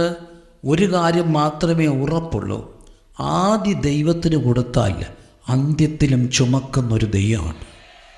അതുകൊണ്ട് എപ്പം ജീവിതം ദൈവത്തിന് കൊടുക്കണം. ആരോഗ്യമുള്ളപ്പം, കൈ വിറയ്ക്കാത്തപ്പം, ബണ്ടുവിന് കുനിയാത്തപ്പം, പ്രിയപ്പെട്ടവരെ പൊൻകിണ്ണം തകരുന്നതിന് മുമ്പ്, വെള്ളിച്ചരുടെ BP കീറി പൊട്ടിപ്പോകുന്നതിന് മുമ്പ് കണ്ടെത്തേണ്ട ഒരു യാഥാർത്ഥ്യം, ഈ ബലഹീന കരത്തെ ദൈവത്തിൻ്റെ കരത്തിലോട്ട് കൊടുത്താൽ ഒറ്റ കാര്യം ഉറപ്പാ, നിത്യതയും ഇവിടുത്തെ ജീവിതവും ഉറപ്പാ. തലയിലെ പൊടികൾ പോലും എന്തു ചെയ്യും? എണ്ണപ്പെട്ടിരിക്കും. ആദ്യ ദൈവത്തിന് കൊടുത്ത അന്ത്യവും അത്ഭുതമായിരിക്കും. ആദ്യ ദൈവത്തിന് കൊടുത്ത അന്ത്യം അത്ഭുതമായി. അപ്പോൾ ആദ്യ ദൈവത്തിന് കൊടുത്ത അന്ത്യം അത്ഭുതമാകുന്നത് എന്തുകൊണ്ട്? അന്ത്യം പല മനുഷ്യർക്കും ഭീകരമാണ്. മരണത്തെ മനുഷ്യൻ പേടിക്കുന്നൊരു സമൂഹത്തിലാണ് നമ്മൾ ജീവിക്കുന്നത്. ഞാനൊരിക്കൽ എൻ്റെ കൂടെ നടന്നൊരു ചെറുപ്പക്കാരൻ, അദ്ദേഹം ഒരു മദ്യപാനിയായിരുന്നു. പിന്നെ എൻ്റെ കൂടെ കുറേ നാൾ നിന്നു, പിന്നെ പിന്മാറ്റത്തി. പക്ഷെ മരണത്തിൻ്റെ ആ ദിവസങ്ങളിൽ നടന്ന ഒരു 12 മണിക്കൂർ മുമ്പ് മരണത്തിൻ്റെ 12 ഒരു കേവലം മണിക്കൂറുകളുടെ ഇടവേളയിൽ മരണത്തിന് മുമ്പ് ചിന്തിക്കാനാവാത്ത മനുഷ്യബുദ്ധിക്ക് അപ്പുറമായൊരു കാര്യം നടന്നു. അന്ന് രാവിലെ ഈ മനുഷ്യൻ അസ്വസ്ഥനായി, പിന്മാറ്റക്കാരനാണ്, അസ്വസ്ഥനായി. ഇങ്ങനെ കട്ടിലിൻ്റെ കീഴയിലൊക്കെ കയറി ഇരിക്കുക, വീട്ടിൽ നിന്ന് ഇറങ്ങി വരുന്നില്ല. കട്ടിലിൻ്റെ കീഴെ കയറി ഇരുന്ന് 2 കൈയും കുപ്പി പറയുന്നൊരു കാര്യമുണ്ട്, എന്നെ രക്ഷിക്കണം. താണ്ട് എന്നെ കൊണ്ടുപോകാൻ വേണ്ടി ആൾക്കാർ വന്നേക്കാം. അവരുടെ കയ്യിലെല്ലാം കയറാ, കണ്ടോ? നിങ്ങൾക്ക് കാണത്തില്ലേ? എവിടെ? ഇവിടെങ്ങും ആരുമില്ല. ബാജ ഉയ്യോ കാണാം, താണ്ട് വരിക. അയ്യോ എന്ത് മനുഷ്യൻ, ഓട്ടോയിലും കാറിലും എല്ലാം വരിക. അവിടെ എല്ലാം കൈ കയറുണ്ട്. എന്നെ കെട്ടിക്കൊണ്ട് പോമേ, എന്നെ കെട്ടിക്കൊണ്ട് പോമേ. എന്നെ കൊണ്ടുപോകല്ലെന്ന് പറ, എന്നെ കൊണ്ടുപോകല്ലേ. ഇതെന്താ വട്ടാണോ? അത് കഴിഞ്ഞ് എപ്പോഴോ ഇറങ്ങിയിട്ട് നടന്നു പോയപ്പോൾ ആരോ പറഞ്ഞ് അടിക്കാൻ പോവാ. അടിച്ച അയാളെന്ന് നോർമലായിക്കണം. കിട്ടാത്തതിൻ്റെ ഒരു വിഭ്രാന്തിയാണ്. ഇത്രയേ ഓർത്തുള്ളൂ. പക്ഷെ പിന്നെ ആ മനുഷ്യനെ ആരും കണ്ടില്ല. അന്ന് മെഡിക്കൽ കോളേജിൽ നിന്ന് രാത്രി ഒരു ഫോൺ കോൾ വന്നു. എങ്ങനെയോ വണ്ടി ഇടിച്ച ഈ അനാഥ പ്രേതത്തെ ആരോ മെഡിക്കൽ കോളേജ് എത്തിച്ചു. പോക്കറ്റിൽ കിടന്ന ഡയറിയിലെ നമ്പർ വെച്ച് ഞങ്ങളെ ബന്ധപ്പെട്ടു. ഞങ്ങൾ ചെല്ലുമ്പോൾ മൃതദേഹം തിരിച്ചറിഞ്ഞു. വണ്ടി ഓട്ടത്താണ്, കൃത്യമായ അറിവില്ല. പിറ്റേ ദിവസം പോസ്റ്റ്മോർട്ടം നടത്തി അടക്കി. പക്ഷെ എന്നെ വല്ലാതെ മരണത്തിനൊരു 10-15 മണിക്കൂർ മുമ്പ് ഇയാൾ കയ്യും കുപ്പി പറയുന്നു, എന്നെ കൊണ്ടുപോകാൻ വന്നേക്കുക, കെട്ടിക്കൊണ്ടുപോകാൻ. അങ്ങനെ കെട്ടിക്കൊണ്ടുപോകാൻ. പക്ഷെ ഞങ്ങൾക്കൊരു അപ്പച്ചൻ ഉണ്ടായിരുന്നു, 100 വയസ്സ് കയറുന്ന പ്രായം, ജീവിച്ചിരുന്ന് മരിച്ചു. പൂനെ വെച്ചായിരുന്നു അന്ത്യം. എനിക്ക് അപ്പച്ചനെ നല്ല ഓർമ്മയാണ്. കൊച്ചിലെ ചപ്പളക്കട്ട എന്ന് പറഞ്ഞൊരു കട്ടയുണ്ട്, ഇപ്പോഴും നല്ല ഓർമ്മയാണ്. അതിങ്ങനെ ഈ വിരലിനകത്തോട്ട് കയറിയിടും, നിങ്ങൾക്ക് കണ്ടു കാണത്തില്ല. രണ്ടറ്റത്ത് മണി പോലൊരു സാധനമുണ്ട്. അപ്പോൾ പുള്ളി ഇങ്ങനെ കൊട്ടിക്കൊണ്ടുണ്ട്, ഒരു താളമുണ്ട്, അതിങ്ങനെ കൊട്ടിക്കൊണ്ട് റോഡെ എല്ലാം ഈ കൊട്ടി. യോഗത്തിന് വരുമ്പോൾ ഈ ചപ്പളാക്കൊട്ട ഇങ്ങോട്ട് വരുന്നത്. അപ്പോൾ വഴി നിങ്ങൾ ഇത് കൊട്ടും, കൊട്ടിപ്പാടി. അപ്പോൾ പിള്ളേരെല്ലാം അലരി അപ്പച്ചാന്ന് വിളിക്കുക. അപ്പച്ചൻ ഇത് കൊട്ടിക്കൊണ്ട് റോഡെ കൊട്ടിക്കൊണ്ട് വരത്തും. അപ്പച്ചൻ മരിക്കുക. അന്ന് രാവിലെ എഴുന്നേറ്റിട്ട് പുള്ളി നല്ലപോലെ എണ്ണ തേച്ച് കുളിച്ചു, നല്ല ചൂട് കഞ്ഞി മേടിച്ച് കുടിച്ചു. എന്നിട്ട് അലക്കി തേച്ച ഷർട്ടും മുണ്ടും ഇതെന്നെ പോയി കാണിക്കുക. ഷർട്ടും മുണ്ടും എല്ലാം എടുത്തിട്ട് നല്ല ബനിയനെല്ലാം ഇട്ട് ഷർട്ടെല്ലാം ഇട്ട് അങ്ങ് ഒരുങ്ങി പിള്ളേരെ എല്ലാം വിളിപ്പിച്ചു. പിള്ളേരെല്ലാം ചുറ്റും വന്നപ്പോൾ അപ്പച്ചൻ കയറി കട്ടിലെ ചമഞ്ഞ് കിടന്നിട്ട് പറഞ്ഞു, മക്കളെല്ലാവരും ചുറ്റും നിന്നേ. എൻ്റെ ചുറ്റും ശുഭ്രവസ്ത്രധാരികളായ ദൂതന്മാർ നിൽക്കുക.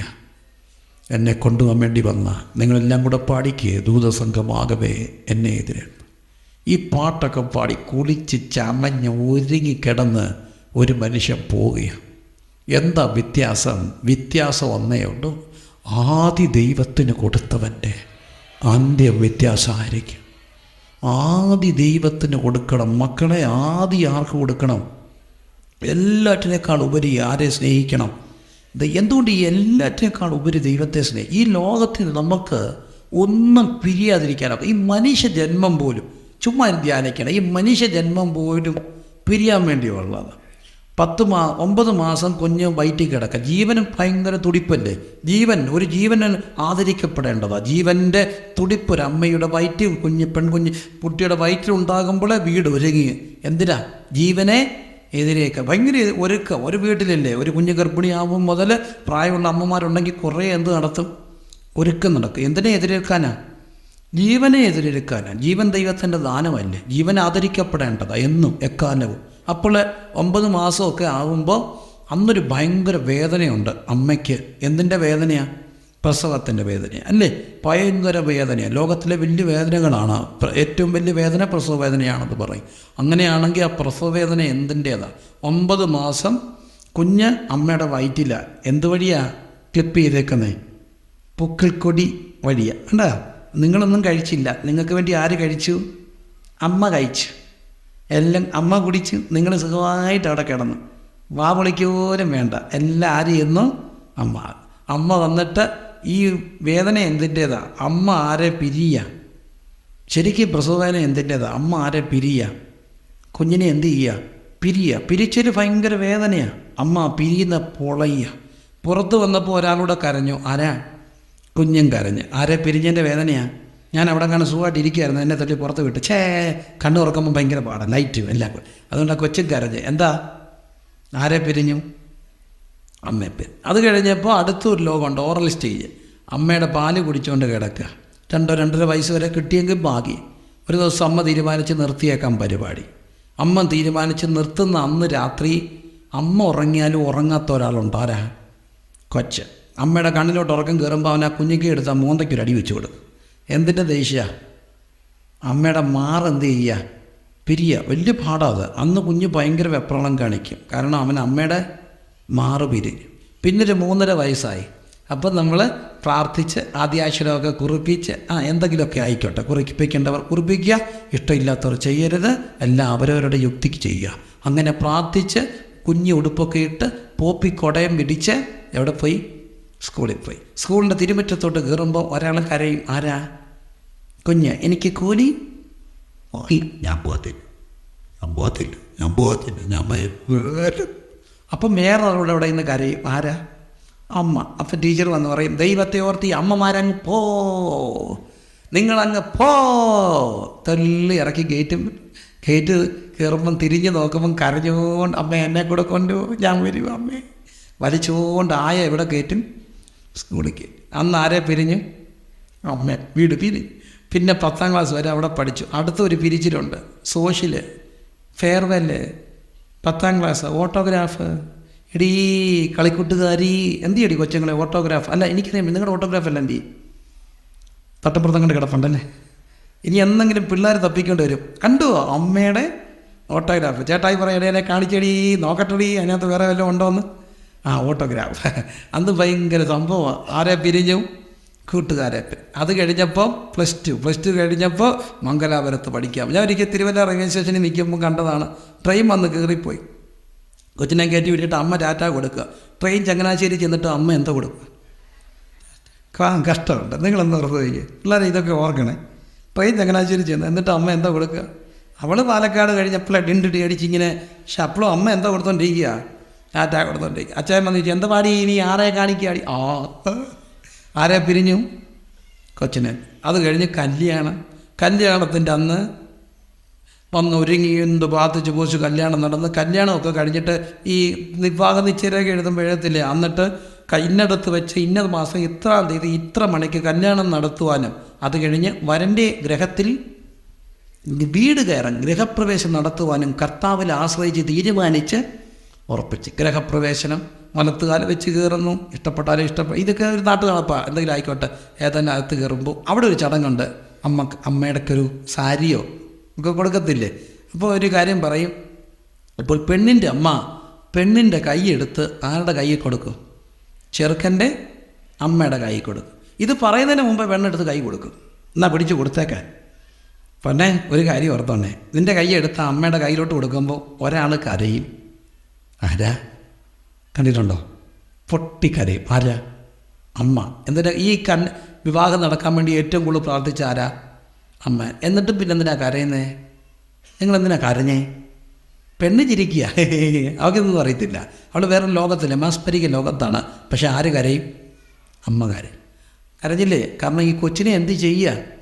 പിരിയുക. എനിക്ക് ഇനി അവളെ തല്ലാനൊക്കത്തില്ല, വിവരം അറിയും. കാരണം അവൾ ഇനി എൻ്റേതല്ല. പിരിയുക. ഇനി അവൾ വീട്ടുകാരായി. വന്നാൽ ഉടനെ അവൾ പറയുക ഞാൻ പോവുകയാണേ. ചെയ്യോ കഷ്ടമുണ്ട്. പിരിഞ്ഞ കൊച്ച്. പിന്നെ അവർ തമ്മിൽ അന്ന് പറയും നമ്മളൊരിക്കലും എന്ത് ചെയ്യരുത്? പിരിയല്ലേ. അല്ലേ? നമ്മളൊരിക്കലും പിരിയല്ല. പറഞ്ഞിട്ട് കാര്യമില്ല. ആരെങ്കിലും ഒരാൾ എന്ത് ചെയ്യും? പിരിയും. ആദ്യം പിരിയുമെന്നുള്ളത് പ്രശ്നമാണ്. ഞാൻ പറയും ഭർത്താവെ ആദ്യം പോകാവൂ, ഭാര്യ പിന്നെ പോകാവൂ. അല്ല ചേട്ടന്മാരെ സത്യമായിട്ട് എന്നും പ്രാർത്ഥിച്ചോണേ, നമ്മളെ ആദ്യം പോകാവൂ. എൻ്റെ കാര്യം പറഞ്ഞാൽ ഞാൻ ജീവിച്ചിരിക്കുമ്പോൾ അവൾ പോയാൽ ഞാൻ രാവിലെ എൻ്റെ ഷർട്ടും മുണ്ടുമൊക്കെ ഇവിടെ പോയി എടുക്കും. എനിക്കൊന്നും അറിയത്തില്ല. കൊണ്ടത്തന്നാ ഇട്ടേച്ചു പോവും. വലിയ വീരസാഹിസ് അടിക്കുന്നവരെല്ലാം ഗതി ഇതല്ലേ. എടുത്തെല്ലാം കയ്യിൽ തന്നാൽ പോവും. മിക്കവാറും ചിലതപ്പോൾ ഒന്നും കാണത്തില്ല. ഇടി അതെന്നാടി അതില്ലാത്തത്. അല്ല നിങ്ങളെന്നെ എടുത്ത് വെക്കാഞ്ഞ്. അവൾ എടുത്ത് തന്നതൊക്കെ എൻ്റെ കയ്യിലുള്ളൂ, അന്നും ഇന്നും അല്ല. അപ്പോൾ എന്ന് ഓർത്തോണം, ഇവരായിസോടിയിരിക്കാൻ പ്രാർത്ഥിക്കണേ. ഒരിക്കലെങ്കിലും അങ്ങനെ പറഞ്ഞ് നീ പോടി ഞാൻ കെട്ടുവന്നാ വരുന്നു ആരാണ്ട കെട്ടട്ടെ. അന്നേരം അറിയാം വിവരം. ഇഞ്ഞാറ എഴുതിക്കും. അപ്പോൾ അത് വേണ്ടെങ്കിൽ പ്രാർത്ഥിച്ചോണേ ആയുസ് അവർക്ക് കിട്ടാൻ. ഏതായാലും ഒരാൾ എന്ത് ചെയ്യും? ആ ഒരാൾ പോയി കഴിയുമ്പോൾ പിന്നെ മണ്ണ് ശവഫോട്ടോയിൽ വരും. ഒരു പിടി മണ്ണിടുമ്പോൾ ഒരു കരച്ചിൽ, എന്നെ കൂടെ കൊണ്ടുപോകും. ഇച്ചിരി കഴിയുമ്പോൾ അതും മറന്നു. അവിടെ നിന്ന് ബന്നും കാപ്പിയും തിന്നുക. നിങ്ങളെല്ലാവരും വീട്ടിൽ വന്നിട്ട് എന്ത് ചെയ്യാവും? പോകാവും കേട്ടോ. ആരും ഇവിടെ നിന്ന് പോകില്ല കേട്ടോ. എല്ലാവരോടും നടന്ന് എന്തോ പറയുക? മത്താനം പറ. ഇത്രയൊക്കെ ഉള്ളന്നേ. എല്ലാത്തിനെയും പിരിയണം. ഇല്ല ഗസ്റ്റൊക്കെ വരുമ്പോഴാണ്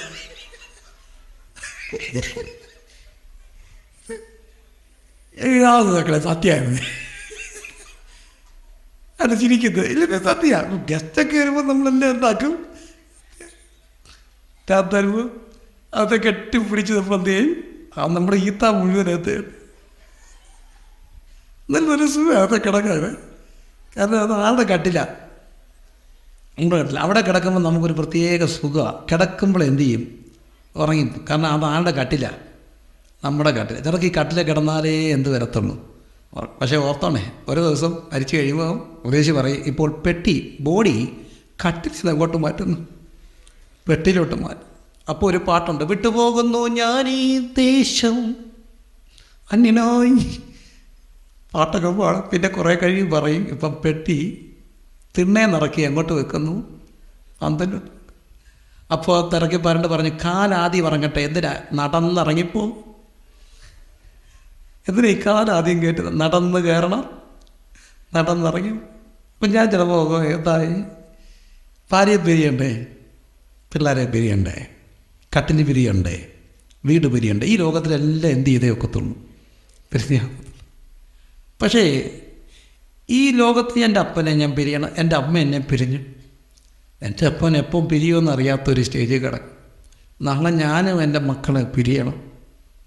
ഞാൻ തന്നെ ആയുസ് കൊണ്ട് പല ദിവസം ഞാൻ നോക്കി നിൽക്കുമ്പോൾ എനിക്ക് പിരിയണം, ഇതെല്ലാം പിരിയണം.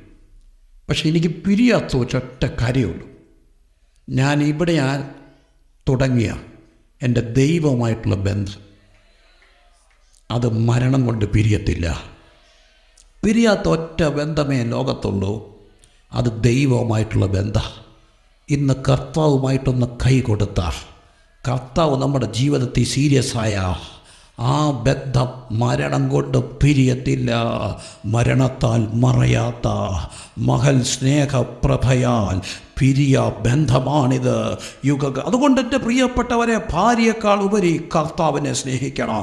എൻ്റെ പ്രിയപ്പെട്ട അമ്മമാരെ, മക്കളെ സ്നേഹിക്കണം 100%. പക്ഷേ അവരെ ഒരു ദിവസം നിങ്ങൾ പിരിയും, നമ്മൾ പിരിയും. പക്ഷേ എൻ്റെ കർത്താവിനെ നമ്മൾ ഒരിക്കലും പിരിയത്തില്ല. കൂടപ്പിറപ്പുകളെ പിരിയും. ഒരായുസിൽ സ്വപ്ന തുല്യമായി കണ്ട് ഒരു വീട് പണിയണമെങ്കിൽ, ഇന്ന് പഴയ പോലൊന്നും അല്ല, ഒരു വീട് പണിയണമെങ്കിൽ കുറഞ്ഞതൊരു 50 വീട് എന്ത് ചെയ്യും, പോയി കാണും. പിന്നെ ഉള്ള ഡിസൈനറും വീടും മാസികയും എല്ലാം മേടിച്ച് ഉള്ള നെറ്റ് മുഴുവൻ തപ്പി എത്ര പേരോട് അഭിപ്രായം ചോദിച്ച് എന്തുമാത്രം കഷ്ടപ്പെട്ട് എത്ര കടയിൽ കയറി ഇറങ്ങി എത്ര ആർക്കിടെക്റ്റിനോട് ആലോചിച്ച ഒരു വീട് പണിയുന്നത്. ആ വീട് നമ്മൾ ജീവിച്ചിരിക്കുമ്പോൾ ഒരു ദിവസം പിരിയും. എന്നാൽ ഈ വീട് പിരിഞ്ഞാലും പിരിയാത്തൊരു വീടുണ്ട്. ഞാനും ദൈവമായിട്ടൊരു ബന്ധം തുടങ്ങുമ്പോൾ നമുക്ക് വേണ്ടി പണിയുന്ന ഒരു വീടുണ്ട്. അതൊരിക്കലും പിരിയാൻ ഒക്കുന്ന വീടല്ല. അതുകൊണ്ടല്ലേ നമ്മൾ പാടുന്നത്, മരണത്താൽ മറയാത്ത മഹൽ സ്നേഹപ്രഭയാൽ. ഇന്ന് രാത്രി ദൈവമായിട്ടുള്ള ബന്ധം കൃത്യമാക്കാൻ, ദൈവമായിട്ടുള്ള ബന്ധം ആഴമാക്കാൻ, എല്ലാറ്റിനേക്കാൾ ഉപരി ദൈവത്തെ സ്നേഹിക്കാൻ. അതുകൊണ്ടാണ് പ്രിയപ്പെട്ടവരെ, നമ്മൾ ഒന്നിനും ദൈവസ്നേഹത്തിൽ നിന്ന് പിരിക്കാനൊക്കാത്തത് എന്തുകൊണ്ടാണ്? അങ്ങനെ ചിന്തിക്കണം. പൗലോസ് പറയുന്നു, ഉയരത്തിനോ ആഴത്തിനോ വാഴ്ചകൾക്കോ അധികാരങ്ങൾക്കോ വന്നതിനോ വരുവാനുള്ളതിനോ ഒന്നിനും എന്നെ ദൈവസ്നേഹത്തിൽ നിന്ന് പിരിക്കാൻ കഴിയില്ല. എന്തുകൊണ്ടാ? പൗലോസിന് ഉറപ്പുണ്ട്, ഞാൻ ഇവിടം വിട്ട് പിരിയോ. ഇന്നെന്നെ ദൈവത്തിൽ നിന്ന് കൊല്ലാൻ നിങ്ങൾക്ക് കഴിയും, പക്ഷേ എൻ്റെ ദൈവത്തിൽ നിന്ന് പിരിക്കാൻ നിങ്ങൾക്ക് കഴിയത്തില്ല. എൻ്റെ കഴുത്തറക്കാൻ നിങ്ങൾക്ക് കഴിഞ്ഞേക്കാം, പക്ഷേ എൻ്റെ കർത്താവിൽ നിന്ന് പിരിക്കാൻ കഴിയത്തില്ല. മരണത്താൽ മറയാത്ത മഹൽ സ്നേഹപ്രഭയാൽ പിരിയാ ബന്ധമാണിത്. യുഗകാലം വരെയോ ഈ ബന്ധം എങ്ങനെ കിട്ടിയത്? പാപം മനുഷ്യനെ ദൈവത്തിൽ നിന്ന് പിരിച്ചപ്പോൾ, പാപം മനുഷ്യനെ ദൈവത്തിൽ നിന്ന് പിരിച്ചകറ്റിയപ്പോൾ കാൽവറിയിൽ കർത്താവ് തമ്പുരാൻ നിലവിളിക്കുന്നു, എൻ്റെ ദൈവമേ, എൻ്റെ ദൈവമേ, അങ്ങനെ കൈവിട്ടത് എന്ത്? പിതാവ് പുത്രനെ പിരിഞ്ഞു. ഒരു നിമിഷ നേരത്തേക്ക് പിരിഞ്ഞപ്പോൾ സൂര്യൻ ഇരുണ്ടോ? ദേവാലയത്തിൻ്റെ തിരശ്ശീല മുകൾ മുതൽ അടിവല കീറി. എന്തിനാ പിതാവ് പുത്രനെ പിരിഞ്ഞത്? പിതാവേ, ഞാനും നീയും ഒന്നായിരിക്കുന്നത് പോലെ ഇവരെ നമ്മൾ ഒന്നാകണമെന്ന് പറഞ്ഞ പുത്രനാം തമ്പുരാനെ പിതാവ് പിരിഞ്ഞത് എന്തിനാ? ഒരിക്കലും പിരിയാത്ത ഒരു ബന്ധം മനുഷ്യന് ദൈവമായിട്ടുണ്ടാകാൻ വേണ്ടി കാൽവറിയിൽ പുത്രൻ തമ്പുരാൻ പിരിയപ്പെട്ട് അവൻ സ്വന്തം തോളി തലചായ്ച്ച് മരിച്ചത് എന്തിനു വേണ്ടി? പിരിയാത്ത ഒരു ബന്ധം. ഇന്ന് രാത്രി കർത്താവേ, ഇത് സത്യമാണല്ലോ. എല്ലാറ്റിനേക്കാൾ ഉപരി കുറച്ചുകൂടെ സീരിയസ് ആയിട്ട് നിന്നെ സ്നേഹിപ്പാൻ, നീ മാത്രമായിട്ടുള്ള ബന്ധമേ എനിക്ക് ഈ ലോകത്തിൽ പിരിയാത്തത് ഉള്ളത് കൊണ്ട്, മക്കളെക്കാൾ ഉപരി, റബ്ബറിനേക്കാൾ ഉപരി, ബിസിനസ്സിനേക്കാൾ ഉപരി, ജോലിയേക്കാൾ ഉപരി, കുഞ്ഞുങ്ങളെക്കാൾ ഉപരി യേശുവുമായിട്ടൊരു വലിയ ബന്ധത്തിലേക്ക് വരുവാൻ പ്രിയപ്പെട്ടവരെ, ബന്ധമുള്ളവരായി ഇവിടെ ഇരിക്കുന്നത്. ബന്ധമില്ലാത്തവരിവിടെ ഉണ്ടെങ്കിൽ ബന്ധപ്പെടുക.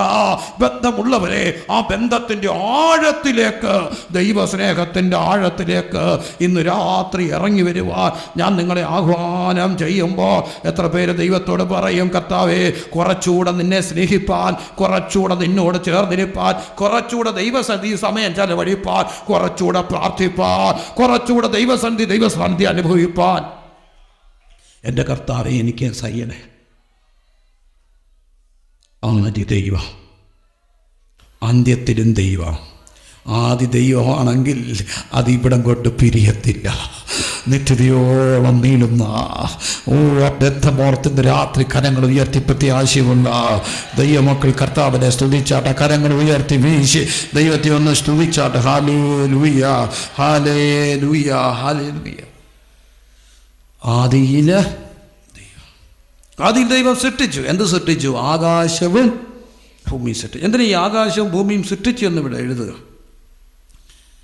എങ്ങനെ സൃഷ്ടിച്ചു എന്ന് കൃത്യമായൊരു ഉത്തരം ഇന്ന് പറയാറുണ്ട്. ബിഗ് ബാങ് ആണ്. ബിഗ് ബാങ് എന്നൊക്കെ പറയുമ്പോൾ ഒരു സ്ഫോടനമുണ്ട്. ആ സ്ഫോടനം എന്താണെന്ന് യോഹന്നാൻ പറയുന്നുണ്ട്. ആദിയിൽ എന്തുണ്ടായിരുന്നു? വചനം ഉണ്ടായിരുന്നു. വചനം ആരോട് കൂടെയായിരുന്നു? ദൈവത്തോടും. അപ്പം ആ സ്ഫോടനം ദൈവത്തിൻ്റെ വചനത്തിൻ്റെ ശക്തി ഉണ്ടാകട്ടെ എന്നുള്ള ദൈവവചനത്തിൻ്റെ ശക്തി. എന്നെ കേൾക്കുന്ന പ്രിയപ്പെട്ട സഹോദരങ്ങളെ, ആദി ദൈവമാണെങ്കിൽ അവൻ്റെ വായിൽ ആദിയിൽ എന്തുണ്ടാകും? വചനം ഉണ്ടാകും. പറഞ്ഞ എന്തുണ്ടാകും? വചനം. കുറച്ചുകൂടെ സീരിയസ് ആയിട്ട് അവൻ വചനം വായിക്കും, അവൾ വചനം വായിക്കും. കാരണം ആദി ദൈവമുള്ളവൻ്റെ ആദിയിൽ എന്തുണ്ട്? വചനമുണ്ട്. യോഹന്നാൻ 1 ആദിയിൽ എന്തുണ്ടായിരുന്നു? വചനം ഉണ്ടായിരുന്നു. ഞാൻ വലിയ ഒരു പ്രാസംഗികനൊന്നുമല്ല, വളരെ ദൈവം ഉപയോഗിക്കും, എവിടേക്കോ ഒന്ന് ഉപയോഗിക്കാം. എല്ലാ എന്താ പറയുക, എല്ലാ താഴ്മയോടും പറയട്ടെ. എന്നിട്ട് ഒരു ദിവസം ചിലരിങ്ങനെ വഴക്ക് പറയാൻ വേണ്ടി കർത്താവ് അയക്കും. എൻ്റെ ഒരു സുഹൃത്ത് ഒരു ദിവസം എന്നോട് വന്നൊരു ചോദ്യം ചോദിച്ചു. നീ ഇപ്പം പ്രസംഗമൊക്കെ ഉണ്ടല്ലേ? ഞാൻ നിന്നോട് ചോദിച്ചോട്ടെ, ഏറ്റവും ലാസ്റ്റ് നീ നിൻ്റെ വേദപുസ്തകമായിട്ടിരുന്നിട്ട് നിൻ്റെ കണ്ണ് നിറഞ്ഞൊഴുകുന്നത് നിൻ്റെ കൊച്ചുങ്ങൾ കണ്ട ദിവസം ഓർമ്മയുണ്ടോ? ചാട്ടുളി പോലെ എൻ്റെ അത് അകത്തോട്ട് കയറി. ദൂതുണ്ടാക്കാൻ വേണ്ടിയും പ്രസംഗം ഉണ്ടാക്കാൻ വേണ്ടിയൊന്നുമല്ല. നീ തന്നെ നിൻ്റെ പുസ്തകവുമായിട്ടിരുന്നിട്ട് ഏറ്റവും ലാസ്റ്റ് നിൻ്റെ കണ്ണ് നിറഞ്ഞൊഴുകി നീ കരയുന്നത് നിൻ്റെ കൊച്ചുങ്ങൾ കണ്ട ദിവസം ഓർമ്മയുണ്ട്. ഇല്ലെങ്കിൽ ഇന്ന് രാത്രി ഒന്ന് ഓർത്തേ, ഏറ്റവും ലാസ്റ്റ് ഈ പുസ്തകവുമായിട്ടിരുന്നിട്ട് അത് ഇടപെട്ടിട്ട് കണ്ണ് നിറഞ്ഞൊഴുകിയ ഒരു ദിവസം ഓർമ്മയുണ്ട്. ഇല്ലെങ്കിൽ ഇന്ന് രാത്രി ദൈവത്തോട് പറയണം, ആദി ദൈവമാണെങ്കിൽ ആദിയിൽ വചനമായിരിക്കും. വചനവുമായിട്ട് ഭയങ്കര ബന്ധം കാണും. എന്തിനാ ഈ വചനവുമായിട്ട് ബന്ധം ഉണ്ടാകുന്നത്? വചനത്തിന് സൃഷ്ടിപ്പ് നടത്താൻ കഴിയും. വചനത്തിന് ഭയങ്കര ശക്തിയാണ് പ്രിയപ്പെട്ടവരെ. വചനത്തിൻ്റെ ശക്തി ചെറിയ ശക്തിയല്ല. വചനം പറയുന്നിടത്തെല്ലാം ദേശത്ത് വിജയമുണ്ടാകും. വചനം പറയുന്നിടത്തെല്ലാം ഞങ്ങൾ വലിയ പ്രതിസന്ധി കൂടെ കടന്നുപോയി. ഹൈക്കോടതി കേസ്, ഭയങ്കര വല്ലാത്തൊരു സമയം, ഒരു സെമിത്തേരി പ്രശ്നം 1.5 വർഷത്തോളം നീണ്ടു നിന്ന, അതൊക്കെ ദൈവം തമ്പുരാൻ്റെ ഇടപെടൽ. അന്ന് പല രാത്രികളും, മിക്കവാറും എല്ലാ രാത്രികളും ഞാനും കുറേ ദൈവ സഹോദരങ്ങളൂടെ അതൊരു വലിയ മലയുടെ ചുറ്റും എല്ലാം നഷ്ടപ്പെട്ട ഒരവസ്ഥ. ഭയങ്കര ശക്തമായ എതിര്, കോടതി, ഹൈക്കോടതി, അവിടെ നിന്ന് തോറ്റ സുപ്രീം കോടതി വരെ ഇടപാട് ചെയ്ത് വെച്ചേക്കുക. അങ്ങനെ കേസ് കണക്കുന്ന സമയത്ത് വലിയ വലിയ ജാഥകളൊക്കെ നടക്കും. അങ്ങനെ നടക്കും, ഇങ്ങനെ നടക്കും എന്നൊക്കെ ഭീഷണി വഴക്കുമ്പോൾ രാത്രി യാമങ്ങളിൽ മലയ്ക്ക് ചുറ്റും നടന്ന് ഞങ്ങളിങ്ങനെ പ്രാർത്ഥിച്ചു, കർത്താവേ, തീയെങ്കിൽ മെഴുകുരുകിപ്പോകുന്ന പോലെ, കാറ്റിങ്കൽ പുത പതറിപ്പോകുന്ന പോലെ യഹോവ വാഴുന്നത് യഹോവയാണെങ്കിൽ തീയെങ്കിൽ മെഴുകുരുകിപ്പോകുന്ന പോലെ, കാറ്റിങ്കൽ പുക പതറിപ്പോകുന്നത് പോലെ. പ്രിയപ്പെട്ടവരെ, അത് ഇല്ലാതാക്കാൻ വേണ്ടി കേസ് കൊടുത്തത് എതിരാളികൾ, ഒരു കാര്യമില്ലാത്ത എതിരാളികളാണെങ്കിൽ കർത്താവ് അത് ഗുണമാക്കി അംഗീകൃത ലൈസൻസോടെ ഹൈക്കോടതി ഉത്തരവിൽ കർത്താവ് ഞങ്ങൾക്കത് തന്നു. എന്താ കാര്യം എന്നറിയാമോ? വചനത്തിന് ശക്തിയുണ്ട്. ഇന്നും വിശ്വസിക്കുക, ദൈവവചനം. നമുക്ക് പോരാട്ടമുള്ളത് ജഡരക്തങ്ങളോടല്ല. എതിരിനെ നമ്മുടെ പോരിൻ്റെ ആയുധങ്ങൾ ജഡീകങ്ങളല്ല. ബാല്യക്കാരെ, നിങ്ങൾ ശക്തരാകിയാലും ദൈവത്തിൻ്റെ വചനം നിങ്ങളിൽ വസിക്കാലും നിങ്ങൾ ദുഷ്ടനെ ജയിക്കാലും. ഇന്ന് രാത്രി പറ, ആദിയിൽ ദൈവമാണെങ്കിൽ ആദിയിൽ എന്തുണ്ടാകും? വചനമുണ്ടാകും. വേഗത്തിൽ മുമ്പോട്ട് പോകട്ടെ. ആ ദൈവത്തിൻ്റെ പരിശുദ്ധി ആത്മാവ് ആഴത്തിൻ്റെ മീതെ എന്തുണ്ടായിരുന്നു? ഇരുട്ടുണ്ടായിരുന്നു. ദൈവത്തിൻ്റെ ആത്മാവ് വെള്ളത്തിൻ്റെ മീതെ പരിവർത്തിച്ച് ആഴത്തിൽ കിടക്കുന്ന ഇരുട്ട്. ഇതിൻ്റെ ശുശ്രൂഷ എന്നെ പലപ്പോഴും ചിന്തിപ്പിക്കുന്നൊരു കാര്യമാണ്. ഞാൻ ശുശ്രൂഷയെ കണ്ണു തുറന്ന് കാര്യങ്ങൾ നോക്കുമ്പോൾ മനസ്സിലാക്കിയൊരു വലിയ സത്യമുണ്ട്. ഇരുട്ടിലെപ്പോഴും ആഴമുണ്ട്, പലപ്പോഴും ആഴമുണ്ട്, നാം ചിന്തിക്കാത്ത ആഴമുണ്ട്. മിക്ക കുടിയന്മാരുടെയും അപ്പന്മാരെന്തായിരിക്കും?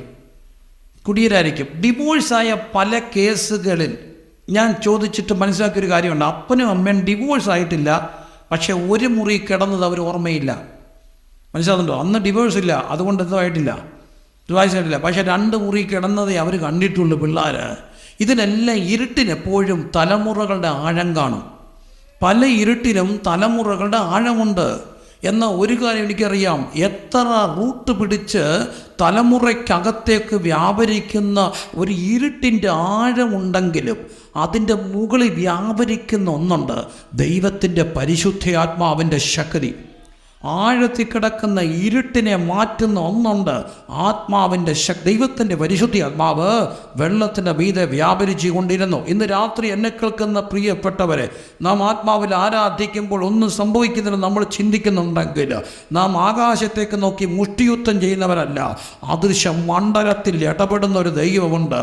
ആഴത്തിൽ കിടക്കുന്ന ഇരുട്ടിനെ തച്ചുടയ്ക്കുന്ന ദൈവത്തിൻ്റെ പരിശുദ്ധാത്മാ ശക്തിയുണ്ട്. ഇന്ന് രാത്രി വിശ്വസിക്ക്. ആദിയിൽ ദൈവം, 2 ആദിയിൽ വചനം, 3 ആദിയിൽ ദൈവത്തിൻ്റെ പരിശുദ്ധ ആത്മാവ്. ഞാൻ വേഗത്തിൽ എൻ്റെ വാക്കുകളെ അവസാനിപ്പിക്കാം. 9ാമത്തെ വാക്യം, ദൈവം ആകാശത്തിൻ്റെ കീഴിലുള്ള വെള്ളം ഒരു സ്ഥലത്ത് കൂടട്ടെ എന്ന് പറഞ്ഞ്. വെള്ളം കൂടി, ഒരു സ്ഥലത്ത് കൂടി. ആ വെള്ളം ഒരു സ്ഥലത്ത് കൂടി. ആ വെള്ളത്തിൻ്റെ കൂട്ടത്തിന് എന്തെന്ന് പേരിട്ടു? സമുദ്രം. ഉണങ്ങിയ നിലത്തിന് എന്തെന്ന് പേരിട്ടു? ഭൂമി. എന്തിനാ ഇങ്ങനെ എഴുതിയിരിക്കുക? പ്രത്യേക ഒരു ആശയമുണ്ട് അതിനകത്ത്. ഗ്രന്ഥകർത്താവിൻ്റെ ഏറ്റവും വലിയ ഉദ്ദേശം, സൃഷ്ടി സംഭവം പറയുമ്പോൾ അതിൻ്റെ ഉദ്ദേശം, അന്ന് ഈ സമുദ്രത്തെയൊക്കെ പേടിക്കുന്ന മനുഷ്യരുണ്ടായിരുന്നു. പേടിയാണ് പലപ്പോഴും, ഭീതി മനുഷ്യനെ പലപ്പോഴും വല്ലാത്തൊരു തലത്തിലേക്കും ആരാധനകളിലേക്കൊക്കെ നയിക്കാറുണ്ട്. അതുകൊണ്ട് തന്നെ സമുദ്രത്തെയൊക്കെ പേടിച്ചിരുന്നൊരു കാലഘട്ടത്തിൽ ഗ്രന്ഥകർത്താവിൻ്റെ ഏറ്റവും വലിയ ഉദ്ദേശം, ഇത് വെറും സൃഷ്ടിയാണെന്നും, സൃഷ്ടിയല്ല പേടിക്കേണ്ടത്, സൃഷ്ടിയല്ല വിഷയം, പിന്നെ ആരാ?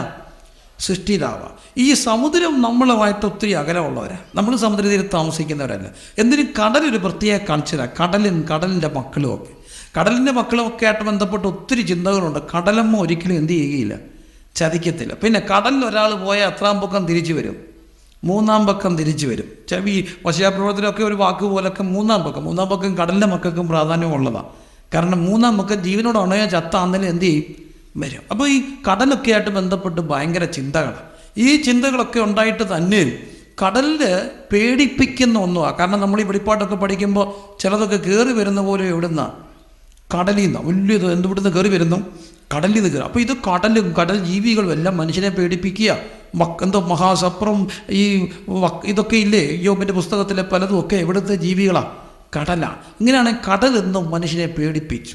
അവിടെ ഈ വാക്യം എഴുതുമ്പോൾ ഓർത്തോണം, ഇന്ന് ഒരു കടൽ ഇളകിയ എന്ത് സംഭവിക്കുമെന്ന് സുനാമി വന്നപ്പോൾ നമ്മൾ കണ്ടു. സുനാമിക്ക് ശേഷം വീണ്ടും കുളച്ചിലൊക്കെ ശാന്തമായി. ഇന്ന് അവിടെ ശാന്തമായിട്ട് കാര്യങ്ങൾ പോകുന്നു. ഇങ്ങനൊന്നും സംഭവിച്ച ലക്ഷണം പോലും ഇല്ലാതെ കാര്യങ്ങൾ ഓടുകയ. വീണ്ടും നൂറുകണക്കിന് ആളുകൾ ഹോട്ടലുകൾ പണിയുന്നു. എവിടെ? സമുദ്രതീരത്ത്, കോവളത്ത് ഒക്കെ റിസോർട്ടുകൾ, കന്യാകുമാരി, എന്തുമാത്രം ഹോട്ടലെല്ലാം ഉണ്ട്. എന്തുമാത്രം ബിസിനസ്സുകൾ അതിൻ്റെയൊക്കെ അടുത്ത് തഴച്ചു വളരുന്നു. എന്തുമാത്രം കാശുകൾ മുടക്കുന്നു. എന്തുറപ്പിലാണ് ഇവർ മുടക്കുന്നത്? ഇവർക്കൊരു ഉറപ്പുണ്ട്, കടലിനി എത്ര കയറി വന്നാലും ഇതിനപ്പുറത്തേക്ക് എന്ത് ചെയ്യുകയില്ല, പോത്തില്ല. ഉറപ്പ് അവരുടേതല്ല, ബൈബിളിൻ്റെ ഉറപ്പാണ്. ദൈവം സമുദ്രത്തിന് മണൽ കൊണ്ട് എന്തിട്ടിട്ടുണ്ട്?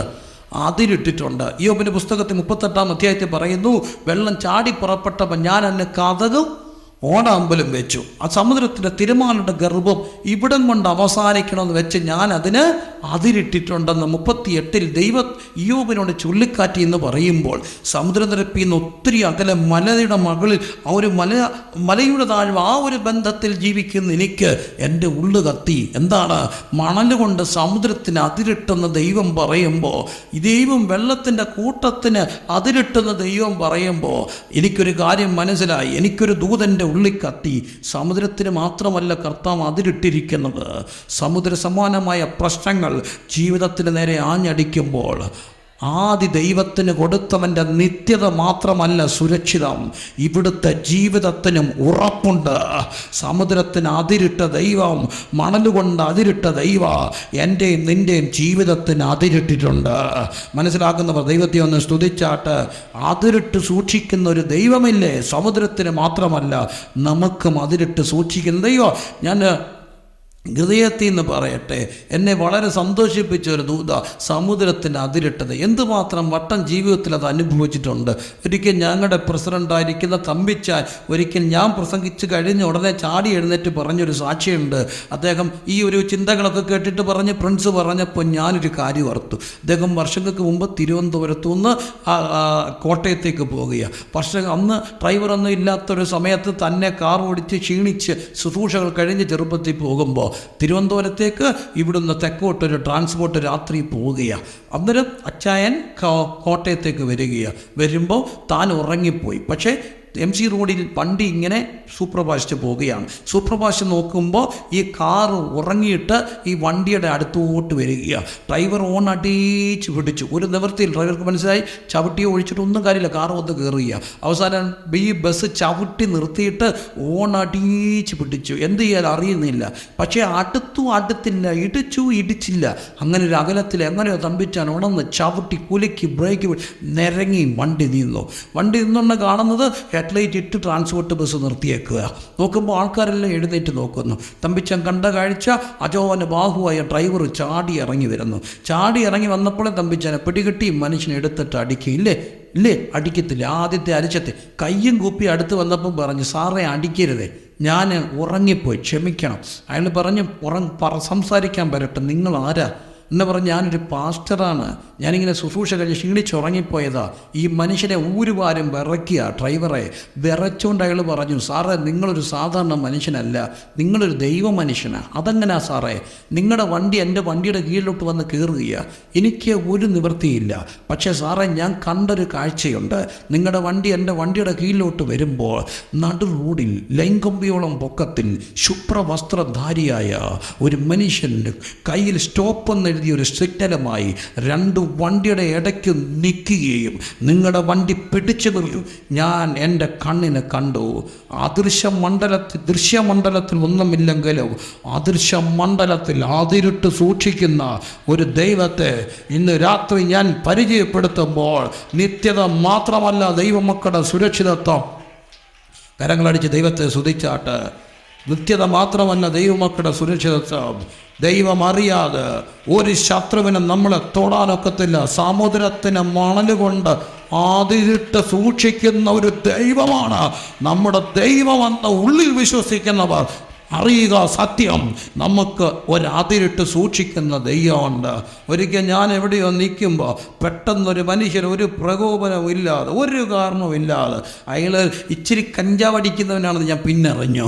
പെട്ടെന്ന് ഞാനിങ്ങനൊരു കഥകിൽ ചാരിതിക്കുക, ഓടി വന്നിട്ട് ഒരു കോടാലിയുടെ തോർക്കാപ്പുറത്ത് എടുത്തുറൊറ്റ വീശ് എൻ്റെ കഴുത്തറ്റ് മൂളിക്കൊണ്ട് ഈ കോടാലി പോയി. ഒന്നും ചെയ്യാൻ വയ്യ. പക്ഷെ ഞാൻ പെട്ടെന്ന് അനുഭവിച്ചൊരു കാര്യമുണ്ട്. എൻ്റെ ഷർട്ടിൻ്റെ കോളറെ പിടിച്ച് ഒരാൾ പുറമോട്ട് വലിച്ചു. അവിടെ ഒരു ദൈവദാസൻ നിൽപ്പുണ്ട്, അദ്ദേഹം മരിച്ചുപോയി. ഞാൻ പെട്ടെന്ന് ഇതെല്ലാം കഴിഞ്ഞപ്പോൾ അച്ചായൻ്റെ പറഞ്ഞ്, എൻ്റെ പൊന്നച്ച, അച്ചായ ഷർട്ടെ പിടിച്ച് വലിച്ചില്ലായിരുന്നേ എൻ്റെ കഴുത്ത് പോയേനെ. പെട്ടെന്ന് ഈ മനുഷ്യൻ പറയുക, ഞാൻ വലിച്ചില്ല പാസ്റ്റേ, ഞാൻ വലിച്ചില്ല, പക്ഷെ എൻ്റെ കഴുത്തെ പിടിച്ച ഒരാൾ വലിച്ചു. ആരാ? എനിക്ക് ഇന്നറിയാം മക്കളെ, ദൈവം നിന്നെക്കുറിച്ച് തൻ്റെ ദൂതന്മാരോട് കൽപ്പിക്കും. അതിരിട്ട് സൂക്ഷിക്കുന്ന നിത്യത സമുദ്രത്തിന് മാത്രമല്ല, ആദി ദൈവത്തോടൊപ്പം നടന്ന നിത്യത മാത്രമല്ല ഉറപ്പ്. ഞാൻ അവൻ്റെ ഉള്ളം കയ്യില. സമുദ്രത്തിന് അതിരിട്ട് സൂക്ഷിക്കുന്ന ദൈവം എനിക്കും അതിരിട്ടിട്ടുണ്ടെന്ന് ഉള്ളിൽ നിന്ന് വിശ്വസിക്കുന്നവർ ഇന്ന് രാത്രി ദൈവത്തെ സ്തുതിച്ചാട്ട്, കരമടിച്ച് ദൈവത്തെ സ്തുതിച്ചാട്ട്. പെരുവെള്ളം കവിഞ്ഞ് വരുമ്പോൾ അത് നിൻ്റെ അടുക്കലോളം എത്തുകയില്ല. 1000 അനുഭവങ്ങൾ എനിക്ക് പറയാനുണ്ട്. തിരുവല്ല കോഴഞ്ചേരി റൂട്ടിൽ ഞാൻ വരികയാണ്. പെട്ടെന്ന് വർഷങ്ങൾക്ക് എൻ്റെ 3 മാസമായ കുഞ്ഞെൻ്റെ ഭാര്യയുടെ മടിയിരിക്കുക. പെട്ടെന്ന് ദൈവാത്മാവ് എന്നോട്, ഞാനൊരു ശബ്ദം കേൾക്കുന്നു, വൈഫിനെ കുഞ്ഞിനെ കൂടെ കൂട്ടി സീറ്റ് ബെൽറ്റ് ഇടുക. ഞാൻ അന്ന് അത് സീറ്റ് ബെൽറ്റ് നിർബന്ധം. ഞാൻ പെട്ടെന്ന് സീറ്റ് ബെൽറ്റ് ഇട്ടു.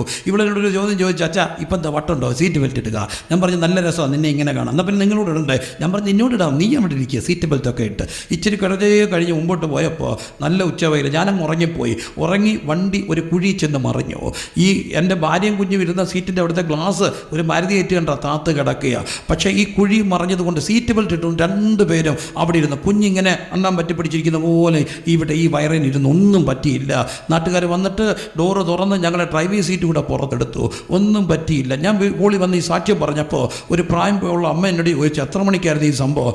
ഞാൻ പറഞ്ഞു, ഒരു 3-3:30 ആയി. മോനെ, ആ സമയത്ത് നിനക്കറിയുമോ, ഞാൻ മുറ്റത്ത് ചൂലിട്ടു തൂക്കാൻ തുടങ്ങിയ പെട്ടെന്ന് ദൈവാത്മാവിനോട് പറഞ്ഞു, നിർത്ത്, പ്രിൻസിന് വേണ്ടി പ്രാർത്ഥിച്ചോ.